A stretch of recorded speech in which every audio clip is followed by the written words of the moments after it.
And on Edge with our first ever official break session. Yay! Time to nap. Well, if your character wants to. So this will be taking place on April 24th, a Friday, 2076. What time, Whiskey, would you want people to start showing up at your workplace around? Well, she probably gets out of bed around 12 to 1, so in the afternoon. So anywhere after that, fine by her. Does anyone show up before noon, just to spite Whiskey? What's Katya. the arrival time agreement? There wasn't one. It was just basically Whiskey saying, come over to the bar. We're having a bit of a party. And she made fun of Pirate. Oh, then no, Okami would not be arriving just yet. Then Bear in mind, this is unrelated to the next two missions. So this is any character you want to bring. I've set those tokens up for a reason, Desperado. So anybody who wants to show up may, and yes, players, you may have more than one character tonight. Just try not to talk to yourself too much. but what happens if that's I'm possibly assuming, the most intelligent conversation? You're not. God damn it, Kara. You are not Megatron from Beast Wars. And sorry, someone else was asking a question. No, I was responding to Cage that Whiskey has probably called or contacted him, said like, yeah, come over. I'll be at the bar all day. So whenever you feel up for it.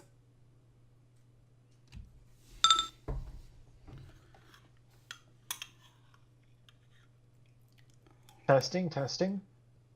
Test received. Yeah, I've been trying to say, in answer to VT's original question, Katya would be there before noon. Why? She doesn't know Whiskey to slight her.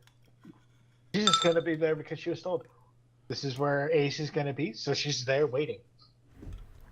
I see. That is a fair enough point. Frosty, we did confirm with you that Ace was going to be at this bar, yes? Correct. Okay. Out of character, why is Ace coming to this bar? Because he heard that his friends are going to be there and he wants to catch up with them, or some other reason? Pretty much just a little break, as it were. And since, he heard there's familiar faces, that's always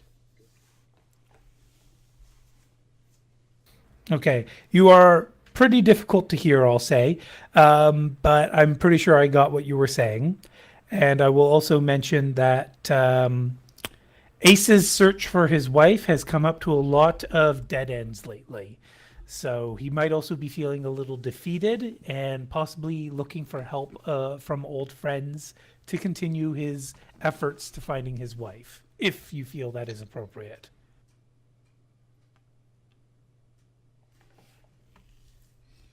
fine. That's appropriate.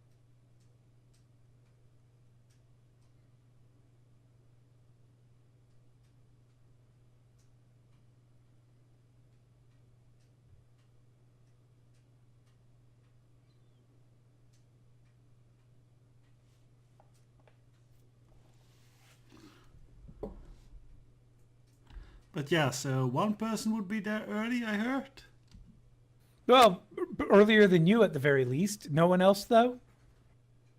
I don't think West and Mike and Sybil would be interested in getting there before noon. Nope. Okay, so let me just confirm. So people who will be coming, Henry, Sybil, Ace, Katya, Cage, Bones, were you coming? He was coming, but he wasn't coming early.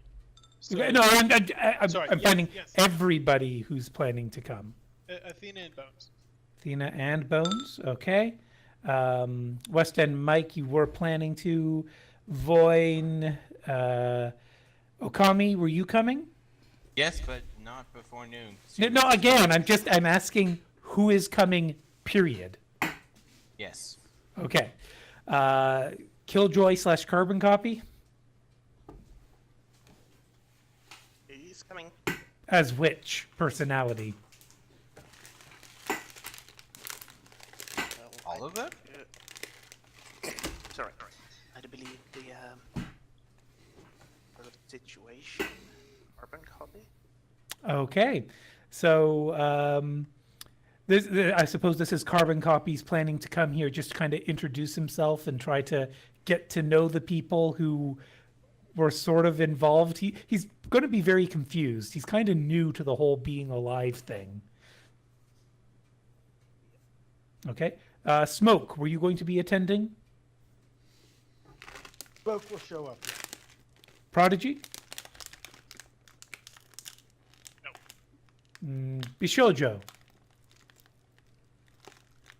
I don't think she'd have any particular way of knowing about this, so probably not. Well, the message would get it. You've done jobs with these people, and Khalid,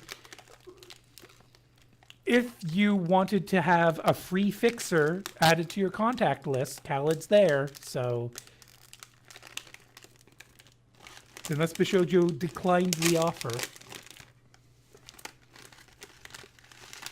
Yeah, I think I'll just stick with one character for now. Okay. Thrax? Man, what the fuck is Thrax doing up there? Oh, I figured like I sort characters a bit on who the player was, but yeah, Thrax would be coming. Okay, so you got Thrax and Whiskey. We've already established Pyrette. We said yes to Smoke.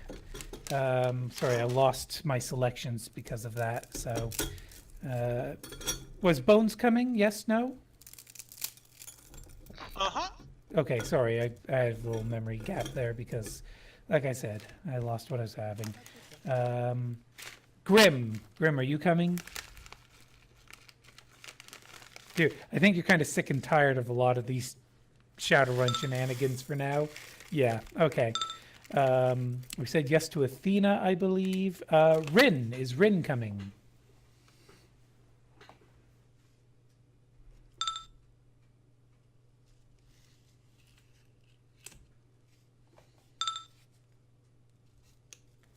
Okay, Rin is meditating with her art.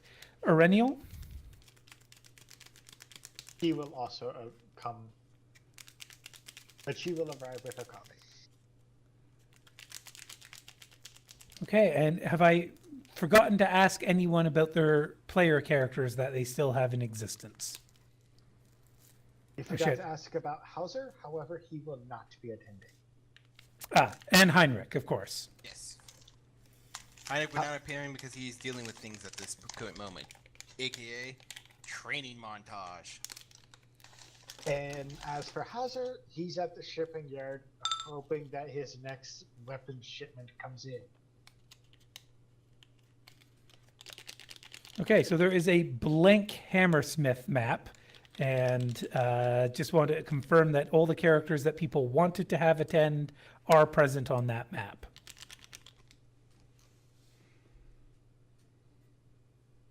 Let's take a look.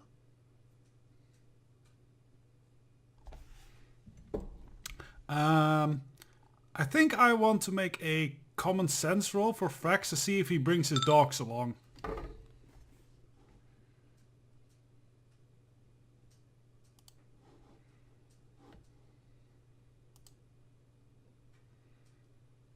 Is it a winning note that he doesn't or that he does? I figure if he rolls high, then he figures that bring the dogs along is not a good idea.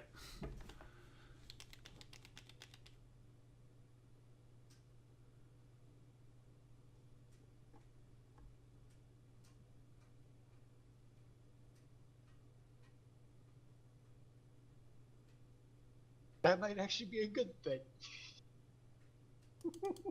cat and dogs can mix very well, though. Not just that, but they can see that she's True. not human Dual through nature. the astral. Y'all are both dual natured. Or at So- least... Quick I'm just question, looking if I what's- have the what's right the- file for frags.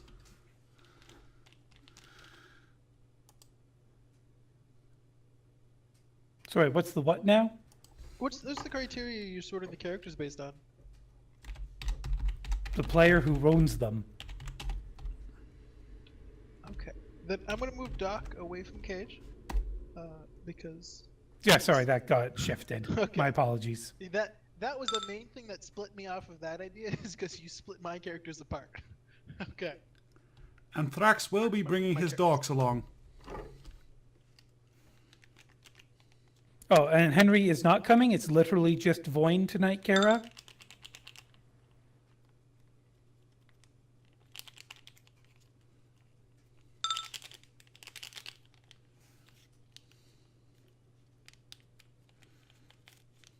Okay, so she doesn't like being out during the day, understandably, but she's come along anyway.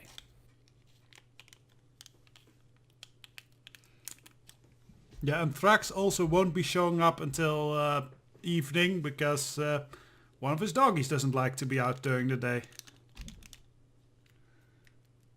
Yes, but Henry doesn't have that choice. She's babysitting Durandal tonight. Well, or today. It really depends on when Voin shows up, is when Henry shows up. But we already established Katya will be there early. And what sort of thing is Katya likely to do in the bar? And of course, she's in her human form, yes? Yes. She's just sitting in the corner, far away from the door, but facing the door. That whole paranoid, I gotta see everything around me. And she's watching everybody, trying to learn some more, pick up some more mannerisms. And occasionally, and frequently, fiddling with the drawstrings to her hoodie, which is currently up over her head. Okay. And if any of the bar regulars appear to be approaching her, is she going to take any actions to dissuade them, or what? She'll just hold up a hand and say, and shake her head. Right, fair enough. So, Whiskey, you said you'd be arriving, well, downstairs, unless you were over at Alistair's place or something. When would you be getting to the bar proper? Around 1 o'clock. I rolled edge and she rolled pretty poorly.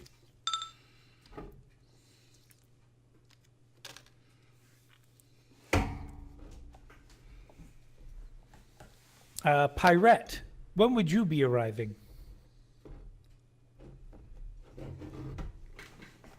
Or did you de-invite yourself, Pirate?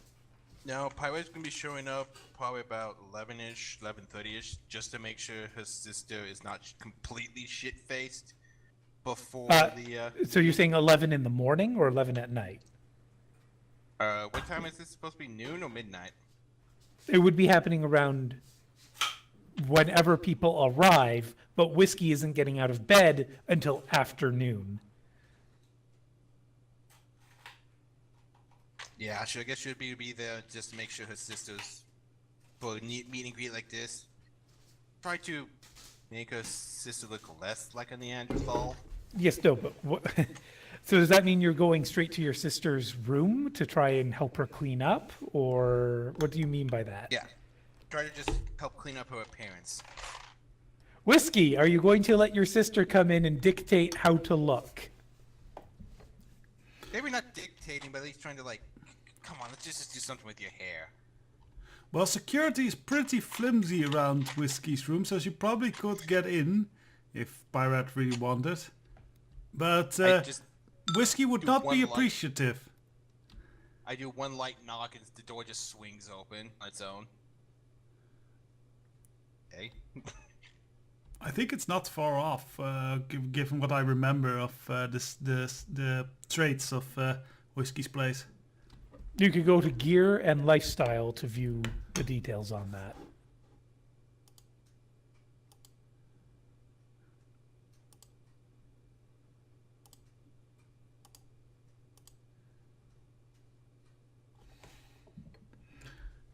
Yeah, well, it is a security is low and it's a crash pad, so But yeah, so Pirate, you show up, you give Whiskey a hand, and you'd both be downstairs, I suppose, by 1 o'clock ish. Whiskey Yeah. is not at all appreciative of Pirate's Well, helping I'm not hand here. dictating what you think. I'm trying to look like you're less than just half hungover. Fuck, you still look 10 times better than you do, even after I've thrown up half my lunch. At least I can walk outside every morning and not be blinded by the sun due to a hangover.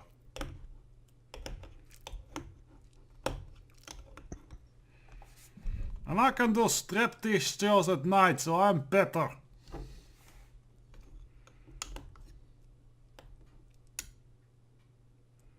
Debauchery does not mean you live a better life.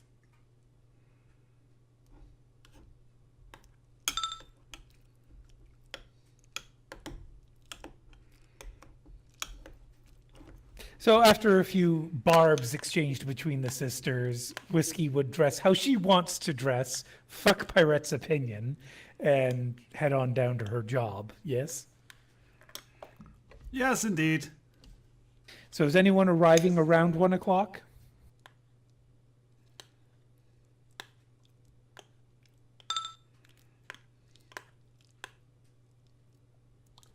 So I'll take that to mean that Voin will be the next arrival. Oh, Whiskey, what time did you want the blacksmith to show up to have that meeting with you, by the way? I'm thinking about between 3 and 5 in the afternoon. Okay, so Cage, you'll have to re-impersonate your token on the new map, by the way. You have not been requested to arrive until at least 3 o'clock. You could show up earlier, I suppose, if that's, in your personality traits, but your requested time for arrival was definitely mid to early afternoon. Okay, so you'd show up a little later than that. Fair enough. So I guess it'll be Voin and Henry who show up next.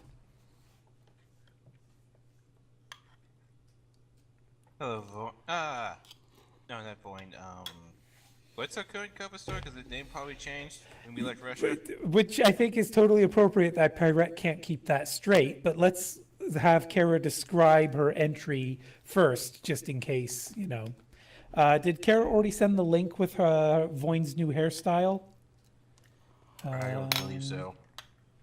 Which one's that? Yep, no, there it is. I'll resend it. You might not have been in the channel yet, so... No, it was right after you connected. Should be the very first message you saw, Bo Bob. That's Voin's new hairdo. She does not look that young, though. Like, that child is definitely younger than Voin. That child has murder in its eyes. No, Voin has murder in her eyes. That kid might just have light homicide, manslaughter at most. It's such small bones. Oh. That child just Wow. went to Toys R Us and asked to speak to the manager. What? Toys R Us no longer exists. So Oh, it does in Canada. Uh-huh. Canada Also, still wait, has Canada? Toys R Us bought, a company in Canada bought Toys R Us so Toys R Us could survive in Canada. Oh, well, the U.S. branch is still dying. We're here to stay, and we're here to play. Oh, and am I reading for both Voin and Henry, Kara, or not? Okay, so Henry says, "Hey, awfully early," and she approaches Pirate with Voin at her side as they walk over.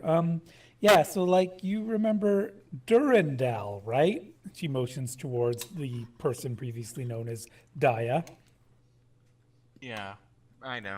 It's good to see she's doing well. How many bloody kid friends do you have? Out of character, you might assume she's a gnome.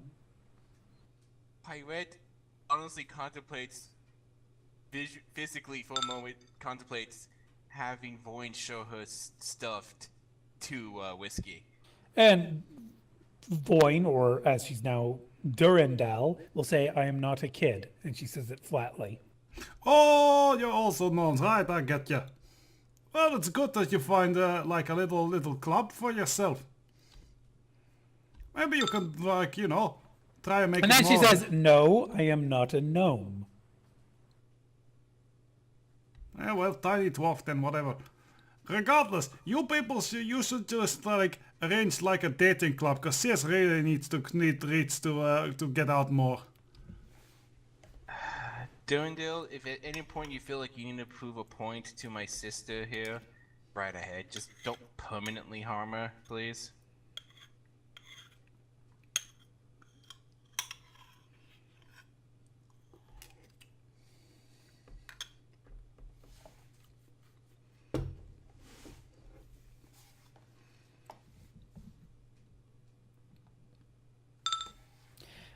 Voin says, "I am not a dwarf," and she would then look over Whiskey. "She is your sister?" she asks quizzically. Biology, it's hell of a thing. And she'll say, "Are you adopted?" No, it's biology.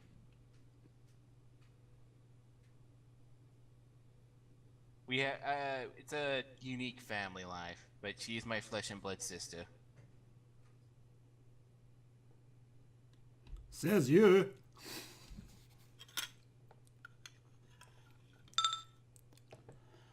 I take more after Dad than you do. Voin will say, it doesn't seem very normal." Would Henry like to say something to Voin about normality, or is Pirate going to beat her to the punch? What honestly is mortal anymore in Pirate's life? What is there's no more such thing as normal anymore. She had a nice normal life, and then it ended.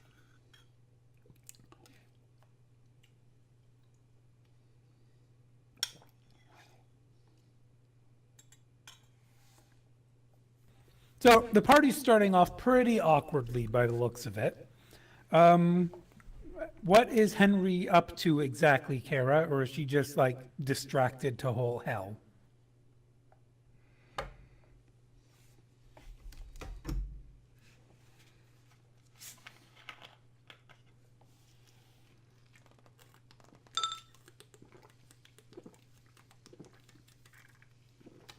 Perhaps a corner seat near the other corner seat? So the two potentially bounty sellable characters are lurking in different corners near each other?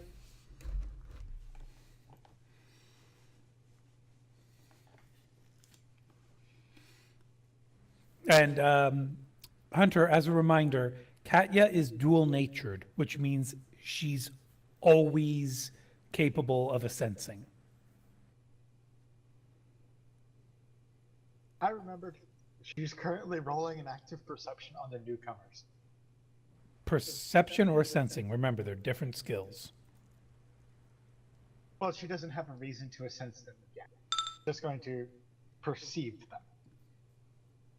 Just going to look at them because she's doing that whole look around, surveying her surroundings, and two people just came in the front door. Kara, just enable all of the books at this point for Chummer.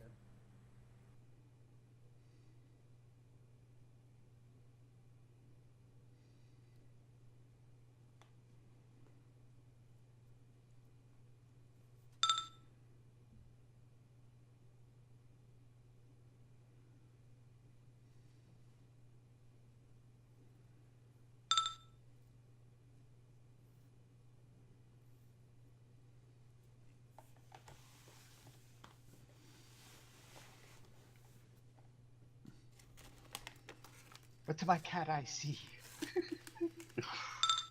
Well, I should say elf eyes, considering elf form right now. Did anyone bring concealed weapons of any kind?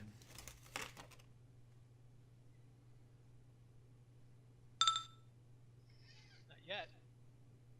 Would a holstered taser count as a concealed weapon? Depends on the holster. It's a normal holster for pirate. So then, no, not really concealed, is it? Yeah. Athena has sleeves on, and they're concealing these guns. Which is probably one of the most lethal weapons for the group. One of. I don't think that those are very well hidden, Athena. But they're under sleeves, so you can't quite tell. Lasai. All right. So, are you folks going to do anything, or is it just kind of really awkward and Well, Voin Whiskey's potentially?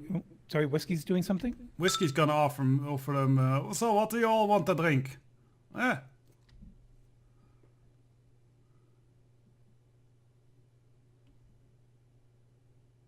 Also, I'm probably gonna cook something to eat for breakfast.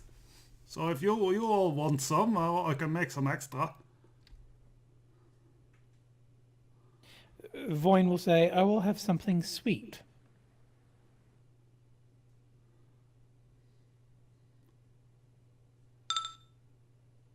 And breakfast sounds good.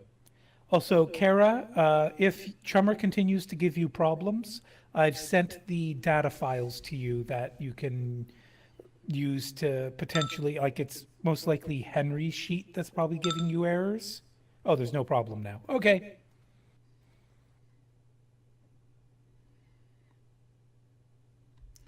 Okay, so Durandal's gonna get some kind of OJ vodka type of deal.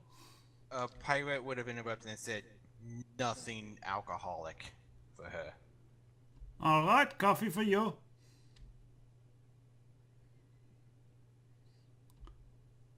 And what about the two? I don't know what Katya looks like. She isn't part of the group yet. She's just Yeah, quietly but sitting. well, she sits close enough to Henry. I figure that she No, just no, takes him along. No, they're not sitting literally next to each other. They're both sitting in corners away from everyone else. Okay, well, Whiskey would go up to Henry then. And all right, what about you then, Bailey?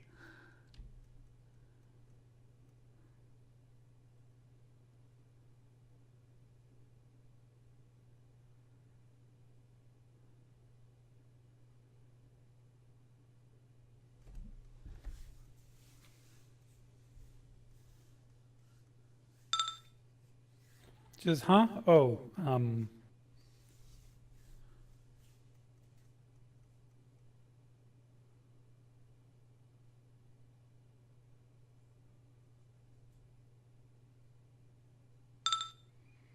what about, you have vodka, right?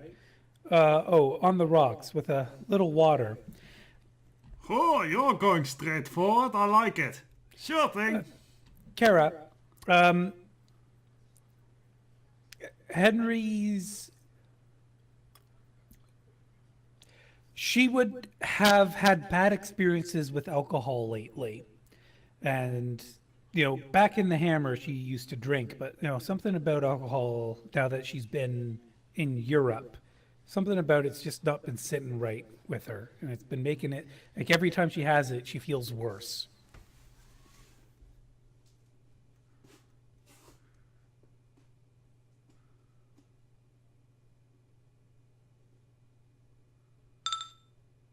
Says, I mean, wait, actually, perhaps I could have a coffee too? Sure thing. I'm making some for small little sissy there. And she said, I mean, instead, not like vodka. All right, noted. Thanks. Yeah, and yeah, Whiskey will head on to the kitchen. For herself, she'll make a Bloody Mary. We'll just set coffee for for Henry and Pirate. She'll make I don't know, some kind of OJ orange juice type of fruity but alcoholic drink for Voin. So, Pirate, roll awareness to see if you notice that your sister is giving alcohol to the minor.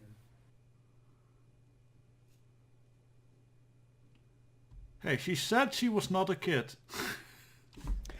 No, that's not the issue. Pirate told you no alcohol for her, but Whiskey seemed to interpret that as meaning no alcohol for Pirate. So it's fine that the confusion is there. I just want to see if Pirate notices. Although I'm getting a feeling a Bob's AFK or something.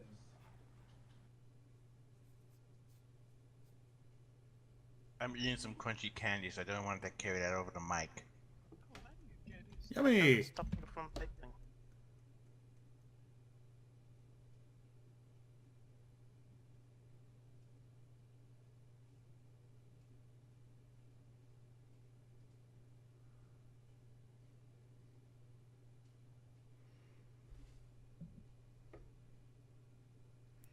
And besides the drink, she will also make toast and eggs.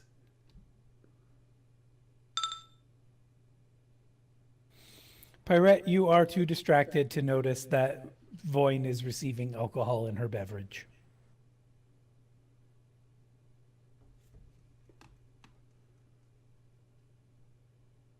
Oh God.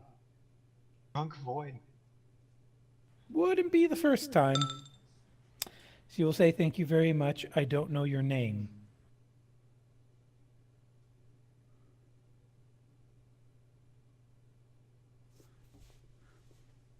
Al Diablo? Well, I mean, whiskey. Yeah. Suppose you can use Ross if you really want. No, the drink isn't whiskey. The drink is... I'm trying to Sorry, remember. Al Diablo, you said vodka, but remember, I have to read for Kara before you reply to her. So Okay, sorry. Voin looks at the cup and says, "This isn't whiskey." No, they call me whiskey. Rosk you can also call me. But yeah, no, that's an OJ thing. Are you just going to say OJ thing, or are you going to call it what it actually is? The thing is, she would know what the whole... So she screwdriver. knows alcohol, I don't, so... It's called a screwdriver. Alright, yeah, that's a screwdriver. It's a good starter. Okay. So Pirate, go ahead and roll perception for audio. Oh wait, that's I have hearing issues. Yes, you do. You have partial deafness. I believe it's a -2. I think it might actually be a -4. Okay, so that's just 5 then.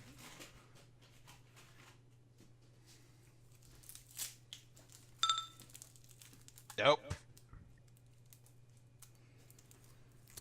So I don't know what rhymes with screwdriver, but whatever Pirate hears, Blue it'll... Rider? Well, whatever you hear will be something that's totally safe and appropriate for children to drink.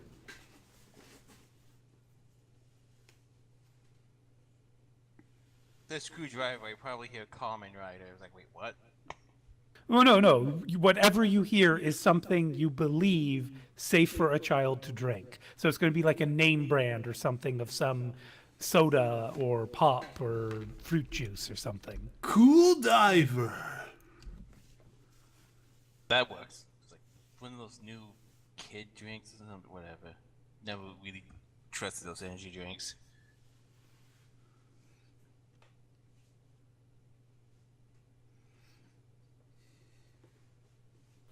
And I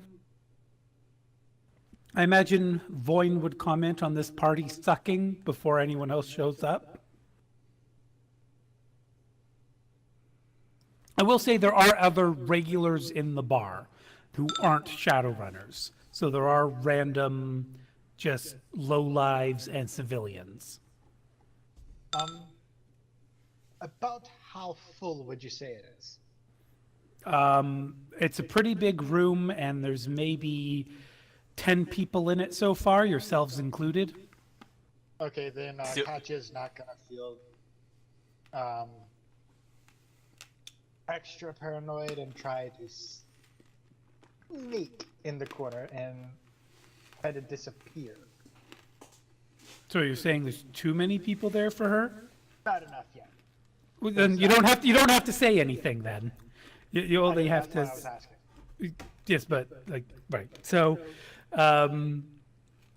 nothing really happens yet. Everyone's just sort of lazing about, I suppose. So who wants to arrive between 1:30 and 2? Anyone? VT, can I make one common sense roll for something? For what? I will send you a message in private. So while El Diablo's typing that message, is anyone showing between 1:30 and 2? Nope.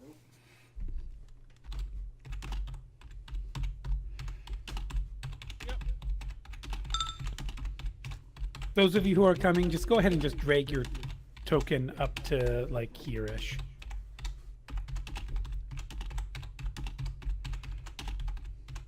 So Bones is showing up before Cage. You two aren't coming as a couple.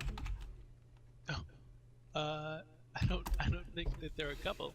They know each other though, but I don't think they're a couple. But no, but I meant to insinuate that as a joke, and that, well, it would make a lot of sense for Bones to come to the club as Cage's friend, because why else would he be coming to this club? What reason do you have? That's fair. Okay.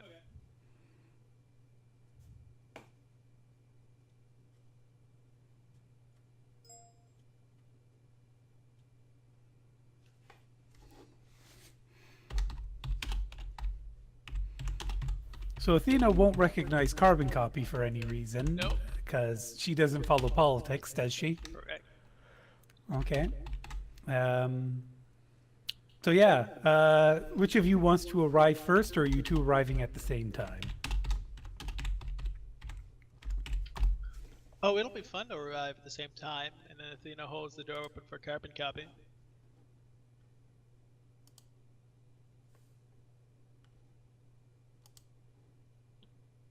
So the lady's being chivalrous for the man? Of course.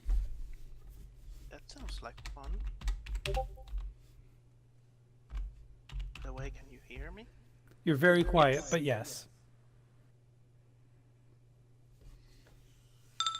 Any better?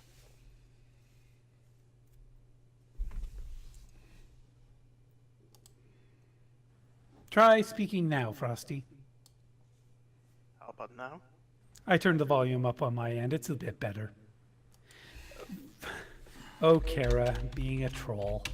Not a Shadowrun troll, mind you, but a Kara troll. Whiskey and Pirate. I think, well, Pirate is Very prone to loud. Pirate is prone to not paying attention. But Whiskey, part of your job is to watch as new people come into the bar. So I think it's fair to say you'll notice Carbon Copy. Of course, you won't necessarily recognize him as Carbon Copy, considering you've seen his face more often as Parson, who is now apparently dead, or Killjoy, who usually wears the mask. Well, look who walked in here. I did not think it would be your type of place there. How are you enjoying the retired life?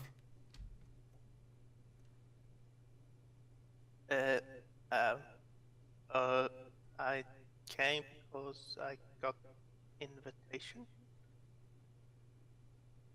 Fishing. Never tried that.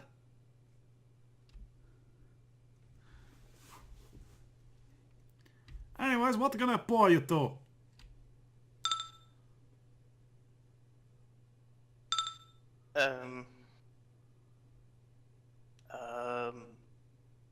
I really don't know. Well, do you want to try something new then? Okay, if people are making jokes, please just send them in text because you interrupt other people talking, and then I have no idea what the other person's saying. So, Al Diablo, what were you saying in character? Oh, you want to try something new then? Well, everything is sort of new, so sure. And Alright. Voin will look towards Carbon Copy, though she has no idea who he is, and say, "The invitation from Kadelfish?" How do you pronounce that, by the way?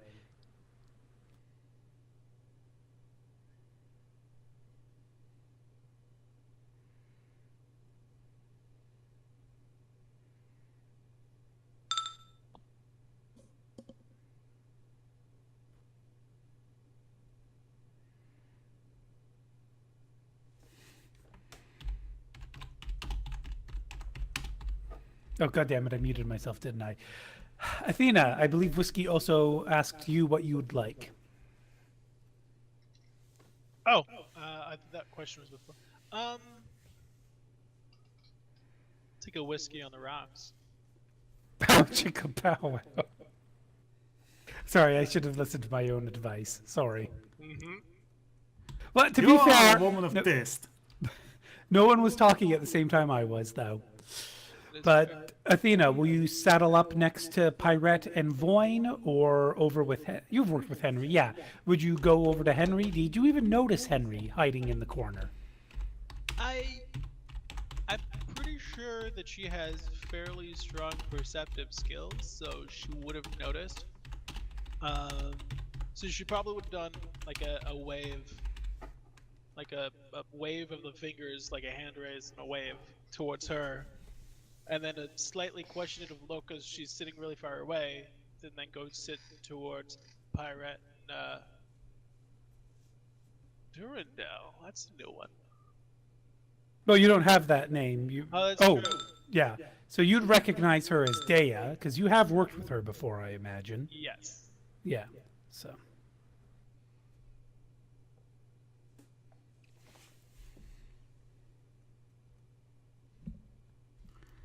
And so for Carbon Copy, Whiskey would actually make him a shandy.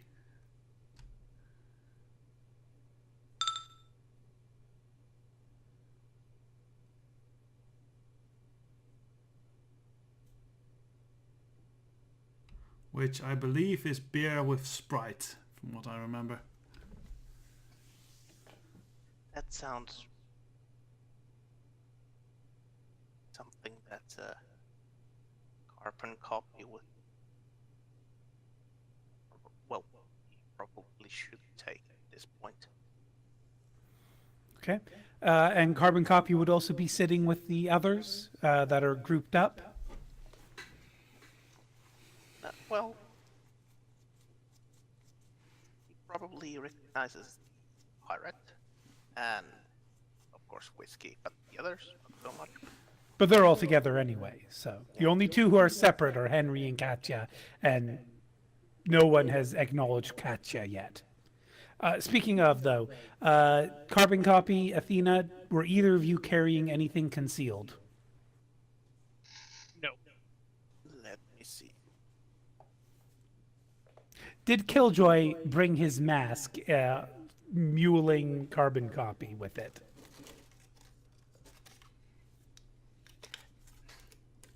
Well, I think it's pretty safe bet that it is somewhere. Another thing if the Carbon Copy goes.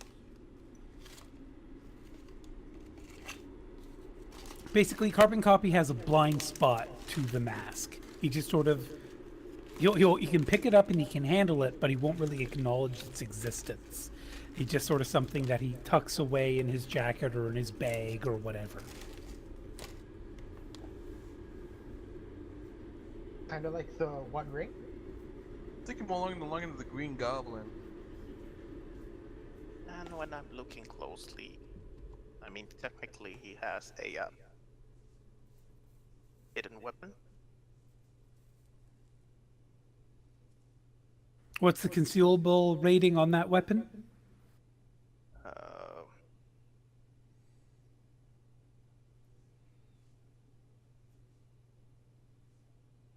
believe it's minus.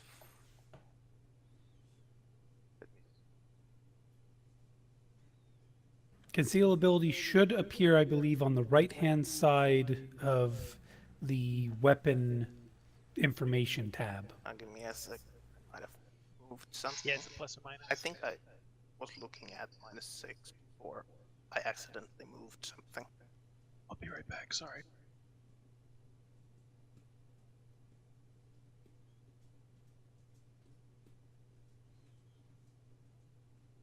Do you hear me? Yeah, I don't know what you said.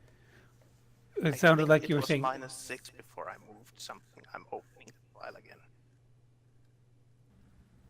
Okay, so -6 would mean that no, Katya, you wouldn't be able to spy the blade. Oh, sorry, -8. Okay, definitely not then. It's the memory blade. Well, damn.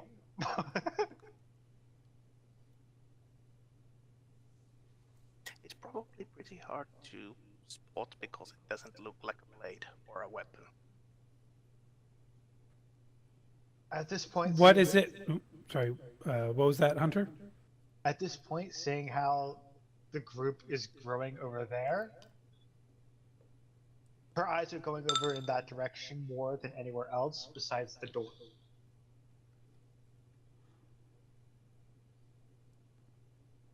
And what was the configuration of the memory blade right now, Frosty? I think it would be something along the line of a like a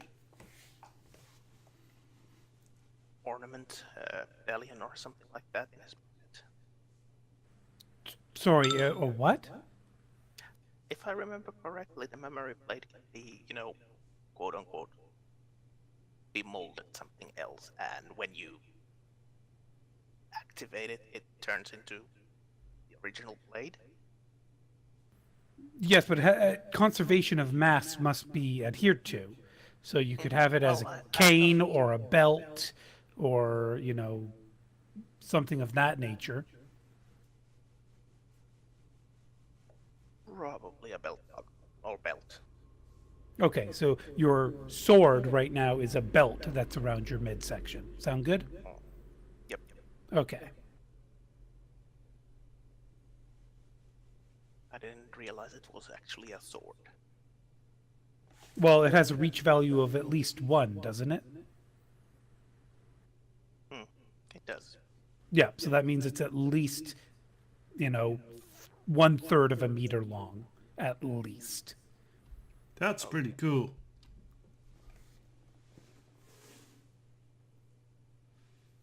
I think Twister's AFK at the moment, though. But Carbon Copy, are you going to introduce yourself, or are you going to chat these people up at all? What are you going to do?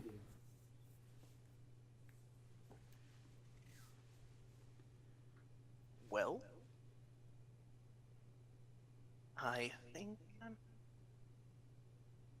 even though he will be awkward about it, he will introduce himself and try to, somewhat social. And he's introducing himself as Carbon Copy. That's his full name, or is he calling himself something else?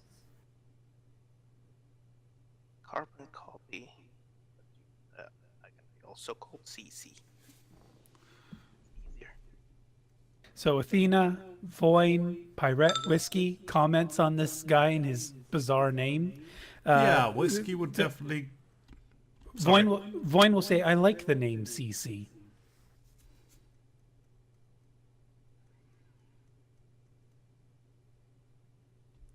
Whiskey would definitely give Carbon Coffee a strange look and is that your new street name then?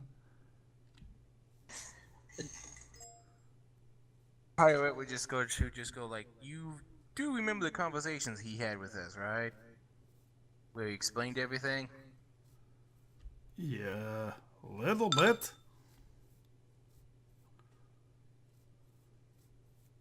Well, Guess you don't feel like, now that you've retired, you don't feel like Parsons anymore, I guess. I can't say I never did.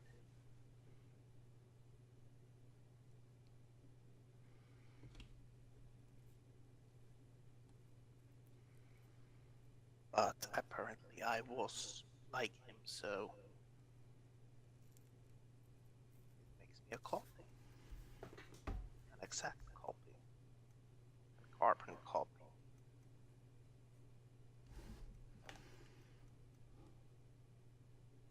Athena, this is an interesting conversation to be in the middle of. Yep. When she has absolutely no clue what it's about. Kara will say, does that mean you are a document?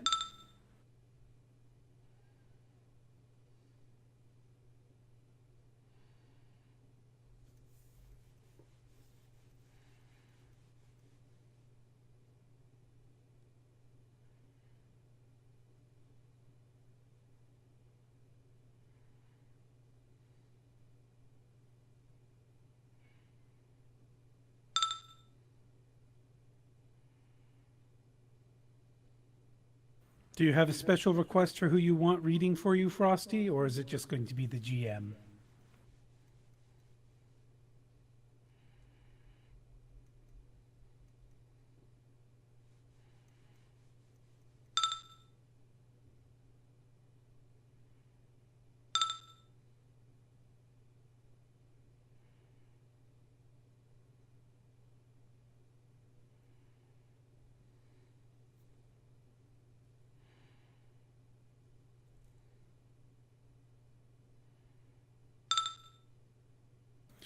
Carbon copy will say, document. What do you mean?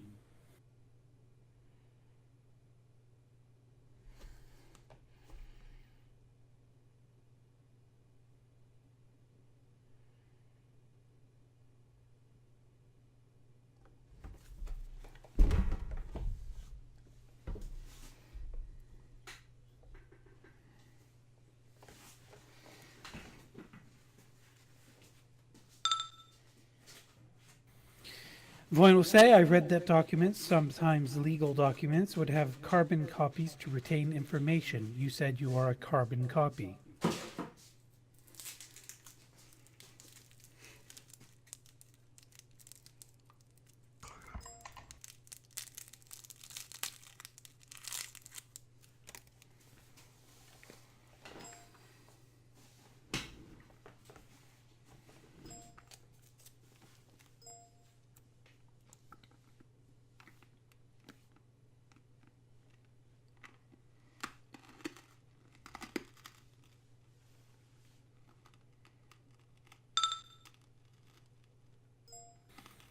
He says, I am not a document, but from the principle I get my name, I think.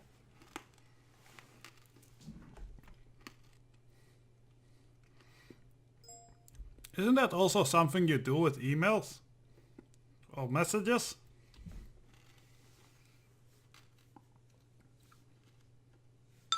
Think you mean cut, copy, and paste? Voin says, you were given your name then. I see. I was given the name Durandal. And Athena, that would be the first time you've heard that name for Dea, so... Yeah. So she probably. Oh wait. Carbon copy says, and just kind of fidgets awkwardly. So Athena like stops drinking for a second. And is like, Durandal. When were you given that name?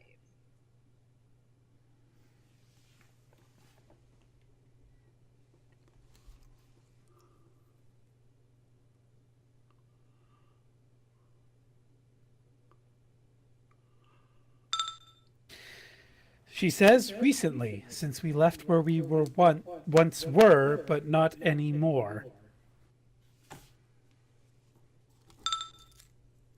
And Carbon Copy says, clears his throat. Nice to meet you, Durandal.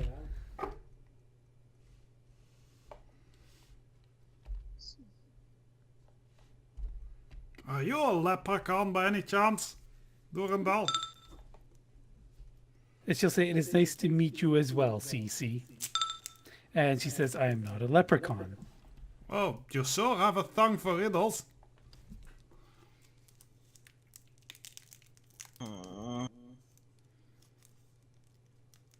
Out of character, perhaps Pirate would like to text Whiskey and explain the Voin situation. Problem is, that's something we should probably keep. Oh, if we should Callie says like, don't just go explaining everything to everyone, please.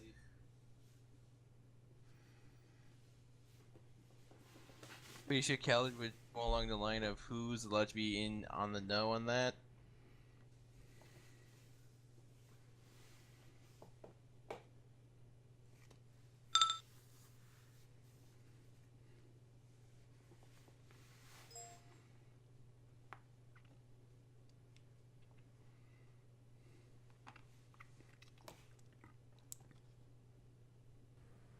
So it seems things are just awkwardly silent for now. Yeah. Best I would say is that,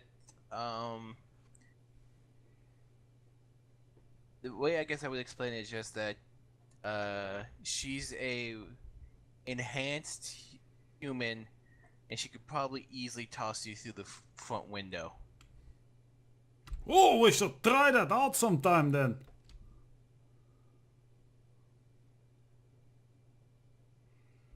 I have always wondered what it feels like to be the dwarf being tossed rather than doing the dwarf tossing.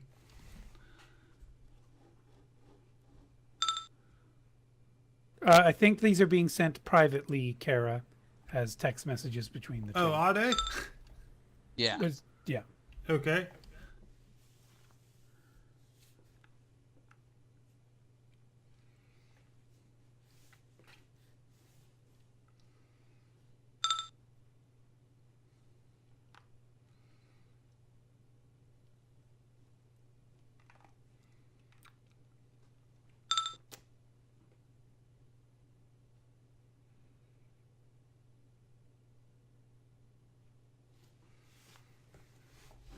But besides that, Whiskey might catch a notice of Katja looking towards the group at the bar, and she would kind of look back at her and go, "Oh, you need a drink, perhaps? Or do you have a song request for me to put on?" Sorry, who's Whiskey saying that to? Katja, since she's constantly kind of glancing the direction of the main group, so...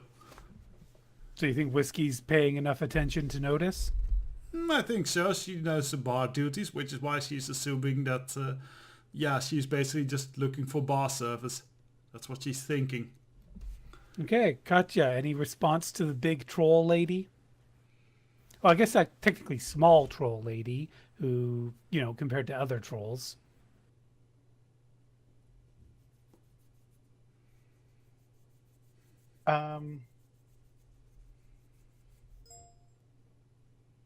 A white Russian? White Russian coming right up.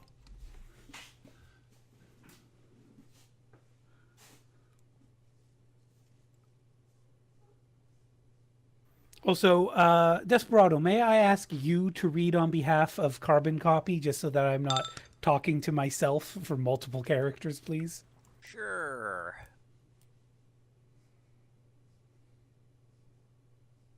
So the last one included. I didn't read that one out. I guess that's the emoter where he turns towards Athena and introduces himself again and asks her name.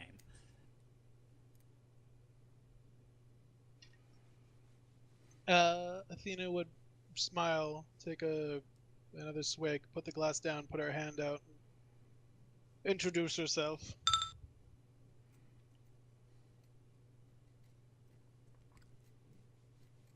Vodka cream?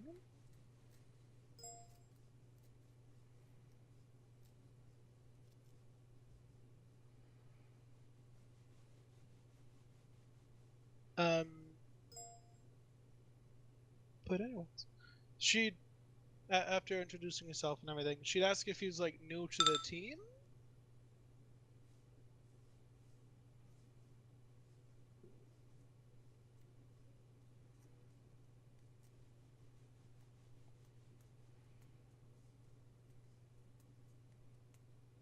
So the actual way Katya would phrase it was, "White Russian, hold the vodka." Oh, take that back. There's actual coffee liqueur in that as well. So you're saying Katya is asking for a coffee and cream? But alcoholic coffee because it's a No, no. coffee liqueur. She just said hold the vodka.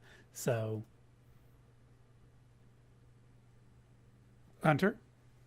Hold the vodka and coffee.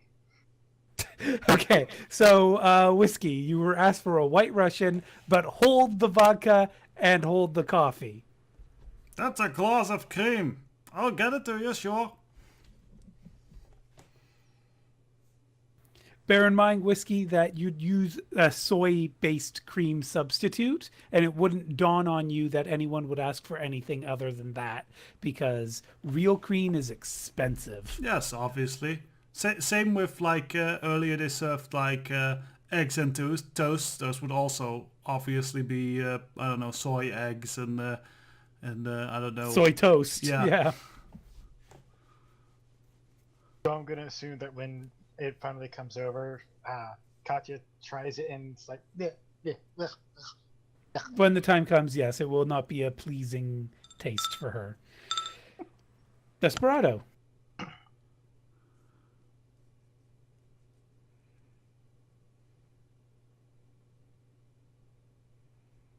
Desperado? Sorry, I'm having a little technical problem in the background. Me, part of a team? I don't know about that. I came here because I found a message sent by Whiskey inviting me.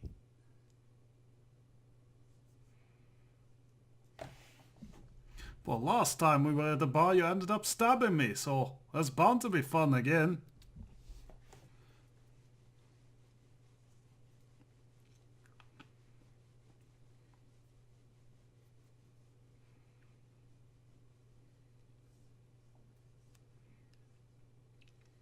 Would Katya need to roll another perception to hear what Whiskey just said? No, doubtful. Whiskey doesn't keep her voice down. She's doing a double take.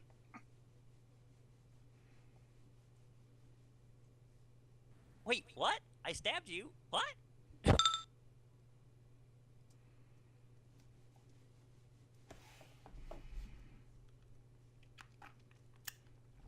Yep, got the knife in pretty good, but it was nothing permanent. And she would kind of lift up her shirt to show like the slight mark it left, probably. Henry says rather quietly, mostly to herself, I seriously can't believe that's her sister. I'm too focused on my paperwork to notice that, even if I'm right next to her. And it's not the first time. Oh, it's not the first time your sister just whips up her shirt for no reason. Wouldn't be the first, it won't be the last until she's in the grave. I can't remember that at all. Sorry. Oh well, you're still a little bit weird in the head. It'll sort itself in time, I think. Athena, do you want to comment on any of this? She might start a conversation with Durandal. You know, I never thought you'd be the normal one in the room. Shots fired. I was out of character. Yep. Hey! She will say, I am always normal. Athena would definitely have like a coy smile. Like, so, I'm guessing the new name is to do with the reason you left quickly?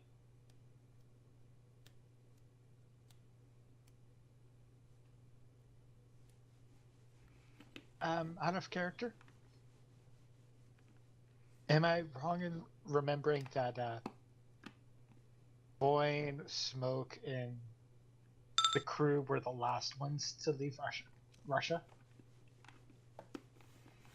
Katya wasn't in on that job, if I recall, so she wouldn't have any memory of something she wasn't there for. But Voin will say, yes, we are not who we were in terms of a name.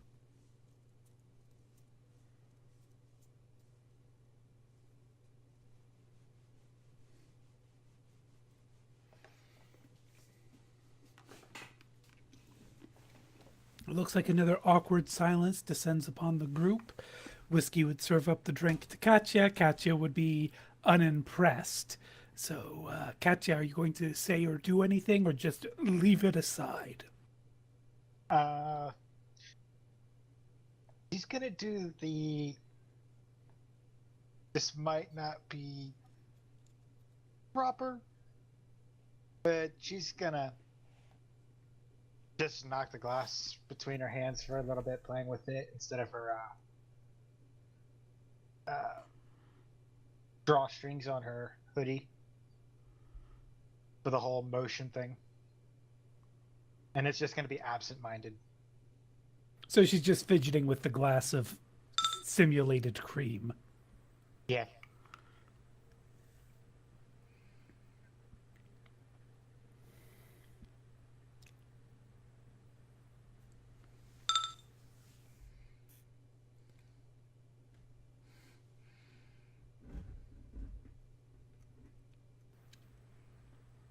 And since Desperado won't say it, Carbon Copy just gives some awkward small talk to the group.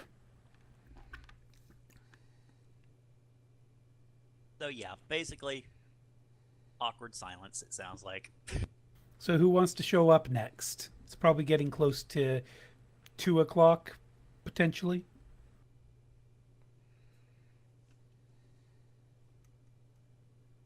There yet, Andrew? Sorry, what was that, Twister? I was asking if Andrea was there.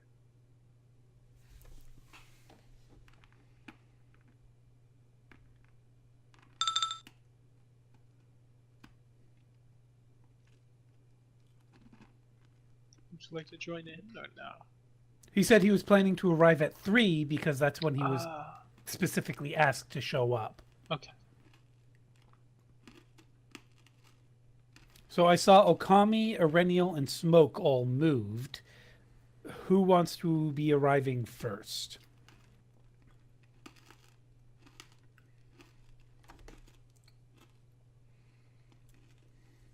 I suppose the question is, does Smoke arrive before Okami and Erenial?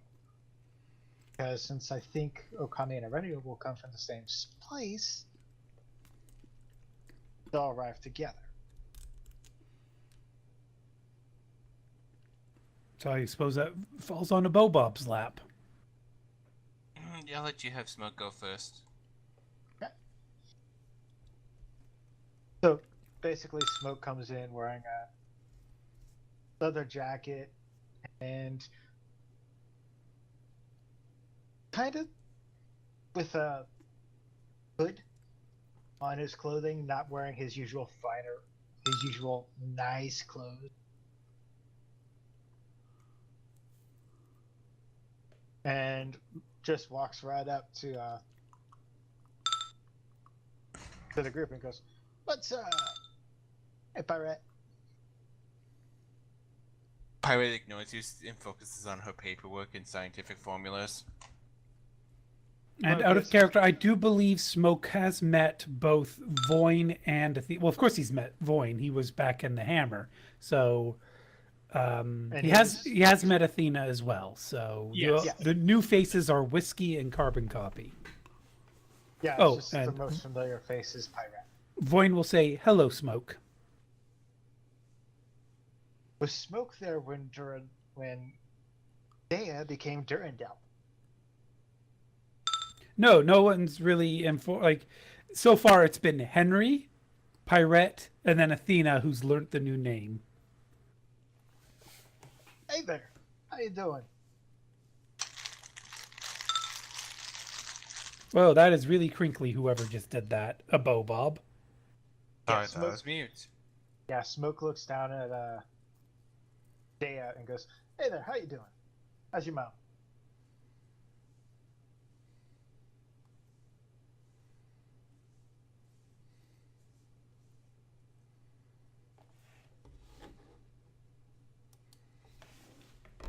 And Desperado, if you don't want to do carbon copy, just let me know and I'll take over again. No, I just couldn't find a good point at which to break in there where he greets Smoke politely as he comes in. And of course, he's still thoroughly confused, I'm sure. Voin will say, I am good. I have a very good drink. Mother is well. This is Cece. And she points towards carbon copy. CC. Yeah. Nice to meet you. I'm Smoke. And he puts his hand out to shake.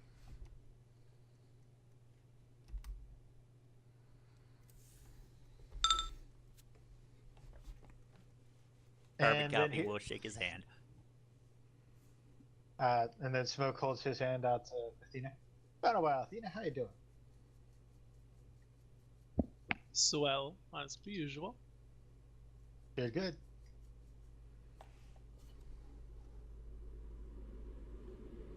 And Smoke goes back and looks at Pirate. Same old Pirate. Not even a hello. Wow, you're a smooth-looking fella, ain't ya? I am. He actually looks very bland for an elf. Okay, well, picture looks pretty smooth. But, He looks generic for an elf. So elves look smooth. He just looks like, oh, another elf sort of thing. Whereas like carbon copy, he's an elf, but he kind of stands out because he looks more like a regular human. He looks like a Joe Schmo. So that makes him makes him less bland than Smoke. Okie doke. Basically, if Smoke and Carbon Copy were to walk into a crowd, you would lose sight of Smoke first before Carbon Copy because Carbon Copy stands out in the crowd. So you're a friend of Pirate as well then? Well, good to meet you. I'm Whiskey. Kinda related to her. Hard to believe, I know. I guess I got all the sexy of the family tree. Smoke holds his hand out to shake. Name's Smoke. And you said you two are related? Sister and Whiskey, he's married. Put in your pants. Like married ever means anything in these days anymore. Well, I'd have been by and seen you all sooner, but just trying to get into this country. Whew. Ah, yeah, no. So, you want something to drink tonight? It's still only the afternoon, by the way. Well, still. It's a little early for me to be having a drink, especially since it's not quite nighttime yet. So how about some Coke on the rocks? Cola on the rocks. Alright, coming right up. Since I know that Coke could be something else nowadays in Shadowrun. Always soy cola. She comes back with just a glass filled with ice that's covered in a white powder.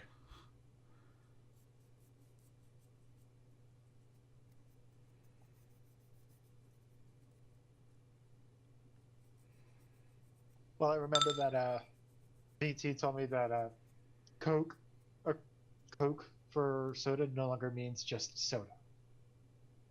Yeah.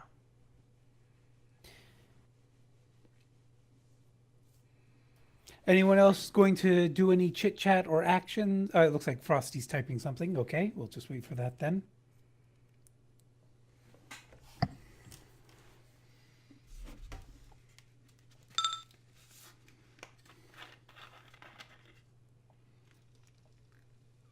sister seems to be well connected, Carbon Copy says to Whiskey. She's Honestly, that ve- surprises me.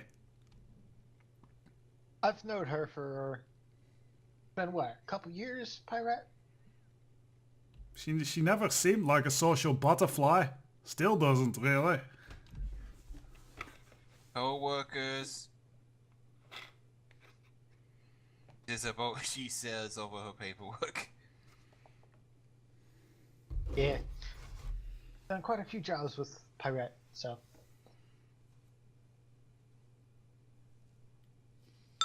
Oh, wait. Would Pirate know about your negative quality, Smoke? Which one? The pickpocket thievery. Ooh, pretty blade. Word has gotten round that he has an affinity towards blades, but he doesn't just pickpocket them. He acquires them through methods. Oh, then she would just pick up, hide the claymore. Well, the claymore's Not broken. You weren't paying attention. Again, That might. If it's a specialty blade. It is, but it's shattered. Yeah, the pieces probably would be somewhere in one of the cupboards behind the bar. Voin will say, Mother trusts her not to blow everyone up, as she says. Carbon Copy raises an eyebrow to that. Well, she apparently Pirate doesn't even have any good like flamethrower magic or big ass fireballs or something. We need to put a change to that. Would Smoke have seen Pirate casting fire spells before? Pirate, have you... Do you cast those at any point, really? she's cast Napalm before. On the Devil Rats. That's the only time I remember it ever coming up. The Devil so. Rats, and back when we were dealing with all of those, cybered up gangers in Russia that went invisible and just fucked over everyone. Oh, you tried to, but it fizzled because it was a mana void. And So even still, Smoke would not have seen Pirate throwing fireballs around, and But not it- a lot, not a so it lot of, would've- not a lot of other people have seen her do it either. Henry doesn't really have a reason to talk to Smoke, and Henry's the only one who would probably be anxious enough about the fire to talk about it. But they and didn't really have a fire spirit around me. yeah, and in the previous conversation, I remember Pirate saying that she doesn't have flamethrower spells and such because Whiskey wanted to do the whole Master Blaster thing with her, and she said, "I don't have those types of spells."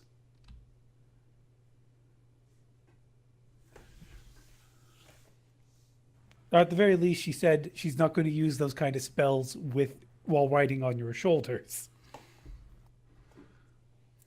That was more the thing she said at that, inclining toward that. She's not going to climb onto your shoulders and start flinging around those highly destructive, very obvious and visual spells.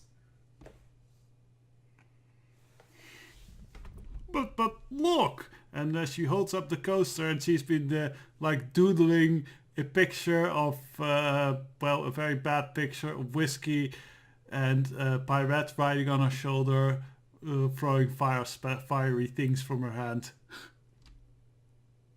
Smoke chuckles. I mean, that's the best thing ever.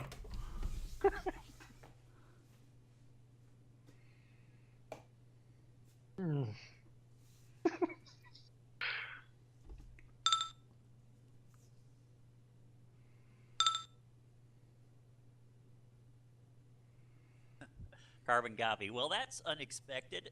No offense, but you don't look like someone that throws fire explosions. And Voin will follow up with, she would have a more clear vantage point from an elevated position. Exactly.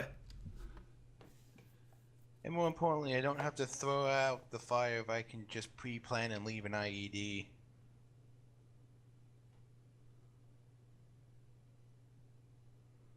True.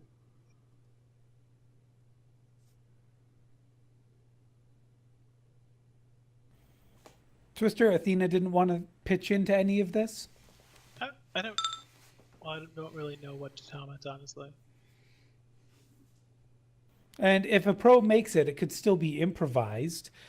What makes it an improvised explosive versus a regular explosive device is, did you just whip it together from parts that you found at random, or did you build it using parts specifically designed for making an explosive?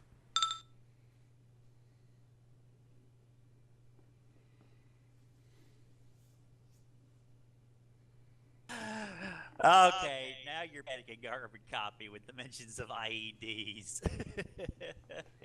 Both of his eyebrows are now up. Shall we have Aurenial and Okami arrive to save poor carbon copy? Just comes walking in with 5 spirit wolves on a leash, just like she's like some kind of fashionata. Sorry, are you actually summoning your wolves to... Okay. No. She's just coming in a Japanese woman in business casual wear. Pretty much the way she's dressed and looking, and pretty much giving off the vibe of, she definitely does not belong in this part of town.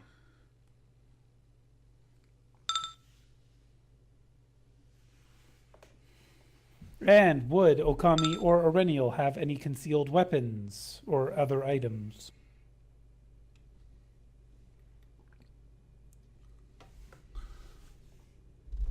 I only checked it. I don't recall if Okami actually has weapons.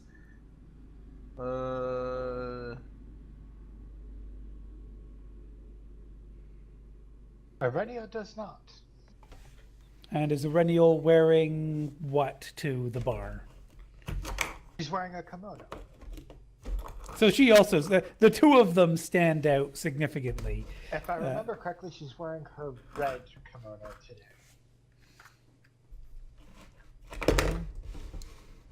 today. She has 7 different kimonos, all of them different colors. And it probably, like any of you who look at these two, it's a little bit difficult to tell without a judge intentions roll whether or not it's the woman in front is the bodyguard or if the woman in the back is the assistant. More the later. And Kara, your racist isn't here tonight, so no keep comments out of you. Still, Whiskey will shout out when she sees it. Oh, konnichiwa! Oh god. What can I get you tonight? Or afternoon? Oh, the look she just flashes at Whiskey would burn her flesh alive if it could. Well, it could, because Okami does have combat spells. I don't think anything because... Aurelio's just busy chuckling. Oh, well, that means that Okami's going to have to punish her ward for being amused by overt racism. Yeah. Even though everything in Japan is racist against non-Japanese. Yeah, in the Shadowrun setting, they are particularly angry people. And Voin will turn and wave to the two who just arrived. Aurelio waves back to Voin.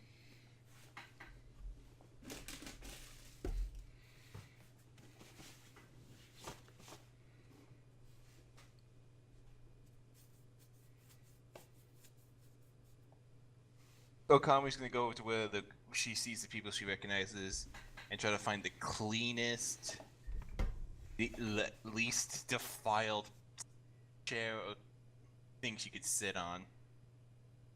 Aurelio will greet Tyrette and Athena, giving them both a very slight bow. And you're snubbing your own character.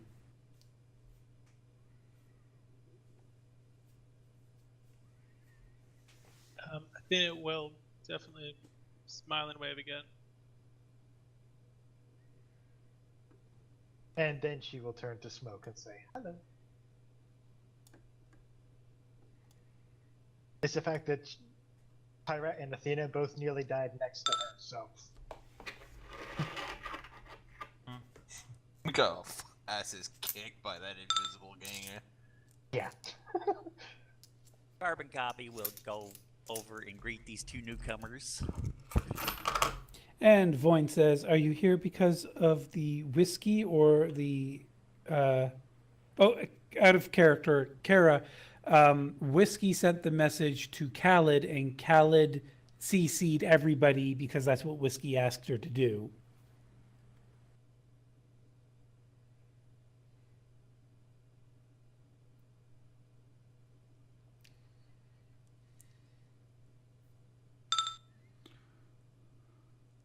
Okay, so all the same, Voin will say, "Are you here because of the whiskey or the cattle issue?" We finally arrived and got our items and personal belongings settled in, little one. So we decided to use this chance to meet ingredient to see who's around and who made it. Heh, I like being called the whiskey.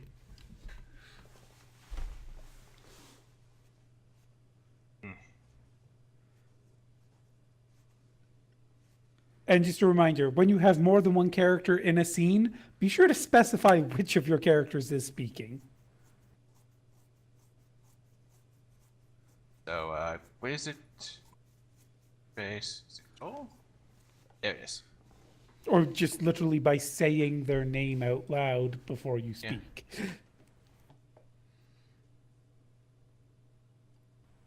But is there any significant conversation pieces any of you want to have? Or can we skip ahead to when Andre's character Cage can arrive? I think we can get to the meat of this little thing so we can get there. So it's going to be mainly small chat between all of you? Yeah. Okami would forbid Aurelian from drinking anything but water or tea. And does anyone else want to arrive before 3:30? Not really. 3:30 would be about probably when West End and Sybil would show up. And Whiskey would kind of give curious looks between Arenil and Okami.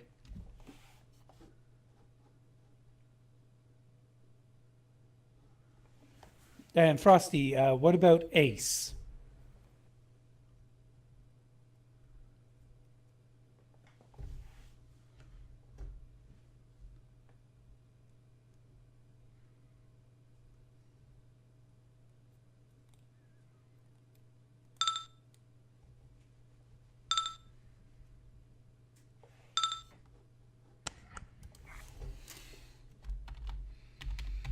And as the group's getting larger, and it's getting litter, Katya is actually going to sense. Okay, so Kami, you're sensing the group with the new faces. So Carbon Copy, we've described his aura in a previous session. He is very similar to Voin, actually, so it's rather appropriate that the two of them are sitting next to each other. But of course, Voin has that sort of molten core with a cracked exterior as her trait, whereas Carbon Copy seems more like... Water? Sorry, what? Water as it flows back and forth between No. the two personalities? No, it wouldn't be water. It would be more like sand. Oh, like an hourglass filling. Yeah, hourglass, yeah. Okay. I hate sand. It's coarse and irritating. It gets everywhere. No. Sand in my vagina? It's more likely than you think. God, that woman's everywhere now. The sand is everywhere. I'm sorry. But yeah, so Okami, yeah, it's pretty much just Whiskey and Carbon Copy as new faces for you. Yeah, but I guess also around the bar, I would guess at the same time. Would she be paranoid like that, looking around at everyone? Well, considering her backstory, it would be kind of looking around to see if rain has appeared. That's an excellent point. Okay. So with 4 hits, you will definitely see there's a big fucking tiger in the room. You look over there curiously, very obviously just staring at Katya.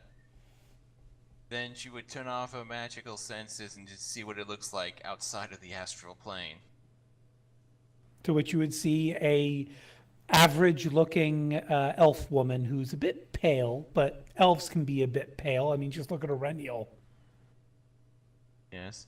Okami would speak to the rest of the group. Seem to have a cat wishing to spend one of its 9 lives as its curiosity gets the better of it as it watches us. That will sound like a riddle to all of you. To Yeah, which she's not even Voin will ask, Henry? No, she would nod over toward the elf that's been staring at the group for a while. Meanwhile, Katya, with your 3 hits on active sensing, I don't think anyone in this group has masking. Aurelial, Okami, Pirate, none of you can mask your auras, let me right? check my initiation. Ah, Okami is. Oh, she can Yes, mask? masking. Okay, so does she Yep. want to appear as weaker or stronger? Uh, Oh, no, sorry, that's flexible signature. Masking, I'll have to double check which one is which, actually. My memory's shit. What page is that on? Like 189? let me check initiation, masking. SR4 198. But again, that's screwed up because of the book. No, the charmer is correct with if you toggle 4th edition 20th anniversary version, I guess. But yeah, Yeah, I do so that then. masking, you can choose to look mundane. You can look as though your magic is higher or lower by the rating of your initiation, or look as though you're a different type of astral creature. Which of those would you be trying to do? Would she have the astral signature of the wolf, considering that ability she earned? Oh, not earned. But you can hide that if you want. Yeah, she would hide the canine aspect of her aura that she's earned and gained. All right, so roll your magic plus your intuition plus your initiate grade. Katya, roll your sensing skill. 10, 13. Active since this lady is staring at Katya.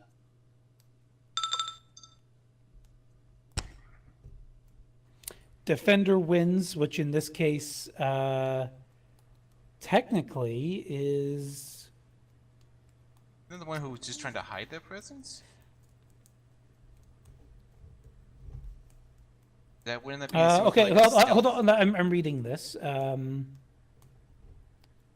It doesn't say what a tie does. It says if they get fewer hits, they see the false aura. If they get more hits, they see the illusion and the real one. It doesn't say what happens if they get a tie. So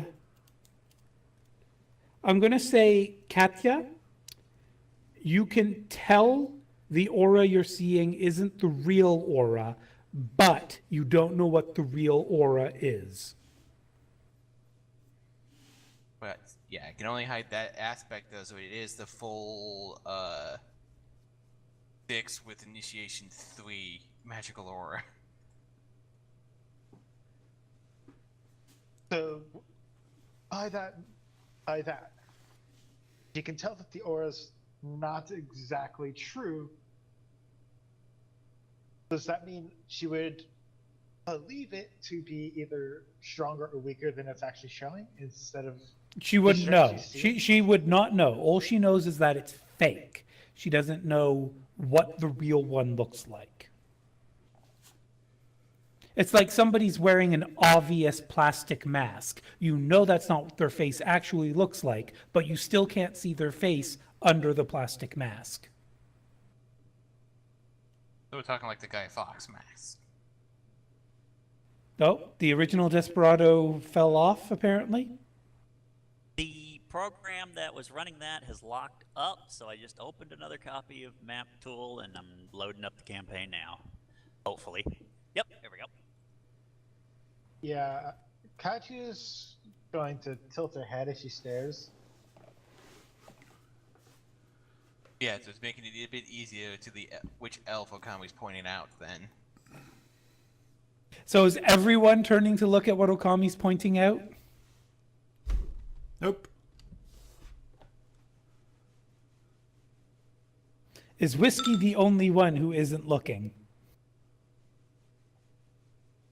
Athena probably wouldn't be looking, and Bones isn't in yet. Like they haven't.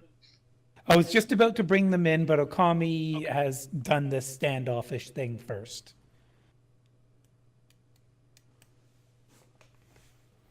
Voin looks towards Katya but says, I don't understand. Oh, and Desperado Carbon Copy had looked around and said, you have a bar cat, Whiskey? Okay. I'm having a little tech problem here.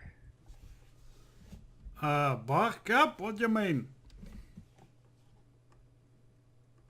Do you need to reboot Desperado? I think this will work, but if it doesn't, then I might. Oh, Yeah, bark cat. Okami, yeah. Okami would speak up. He's gonna point her finger over to the elf. I didn't know. Pointing is rude. Does it matter? You're a disciplined Japanese woman, aren't you? Okay. Yeah, that's true. So, So you would she use your would- words to describe who you're referring to. the elf over there looking at us curiously. It's a wild animal. Can they tell that I'm an elf since I have a hood up?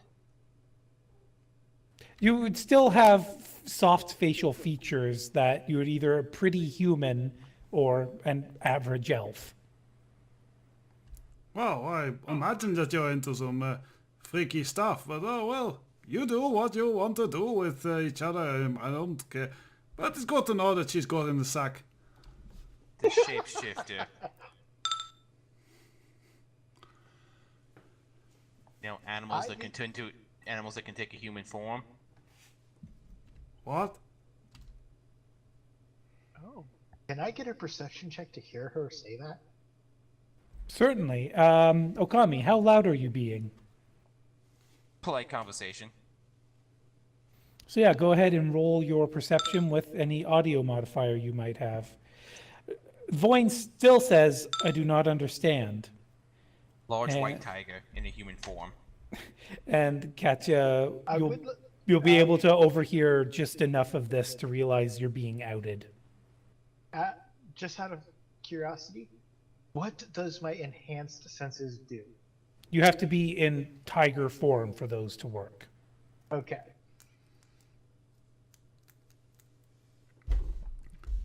That sounds like something something from those Disney movies or something. That's not Oh, real. no, oh, sorry, my mistake. You actually get those even in your human form, they're just not as powerful. So you would technically also be able to get a further +2 bonus on your hearing. Okay, so let me add that on.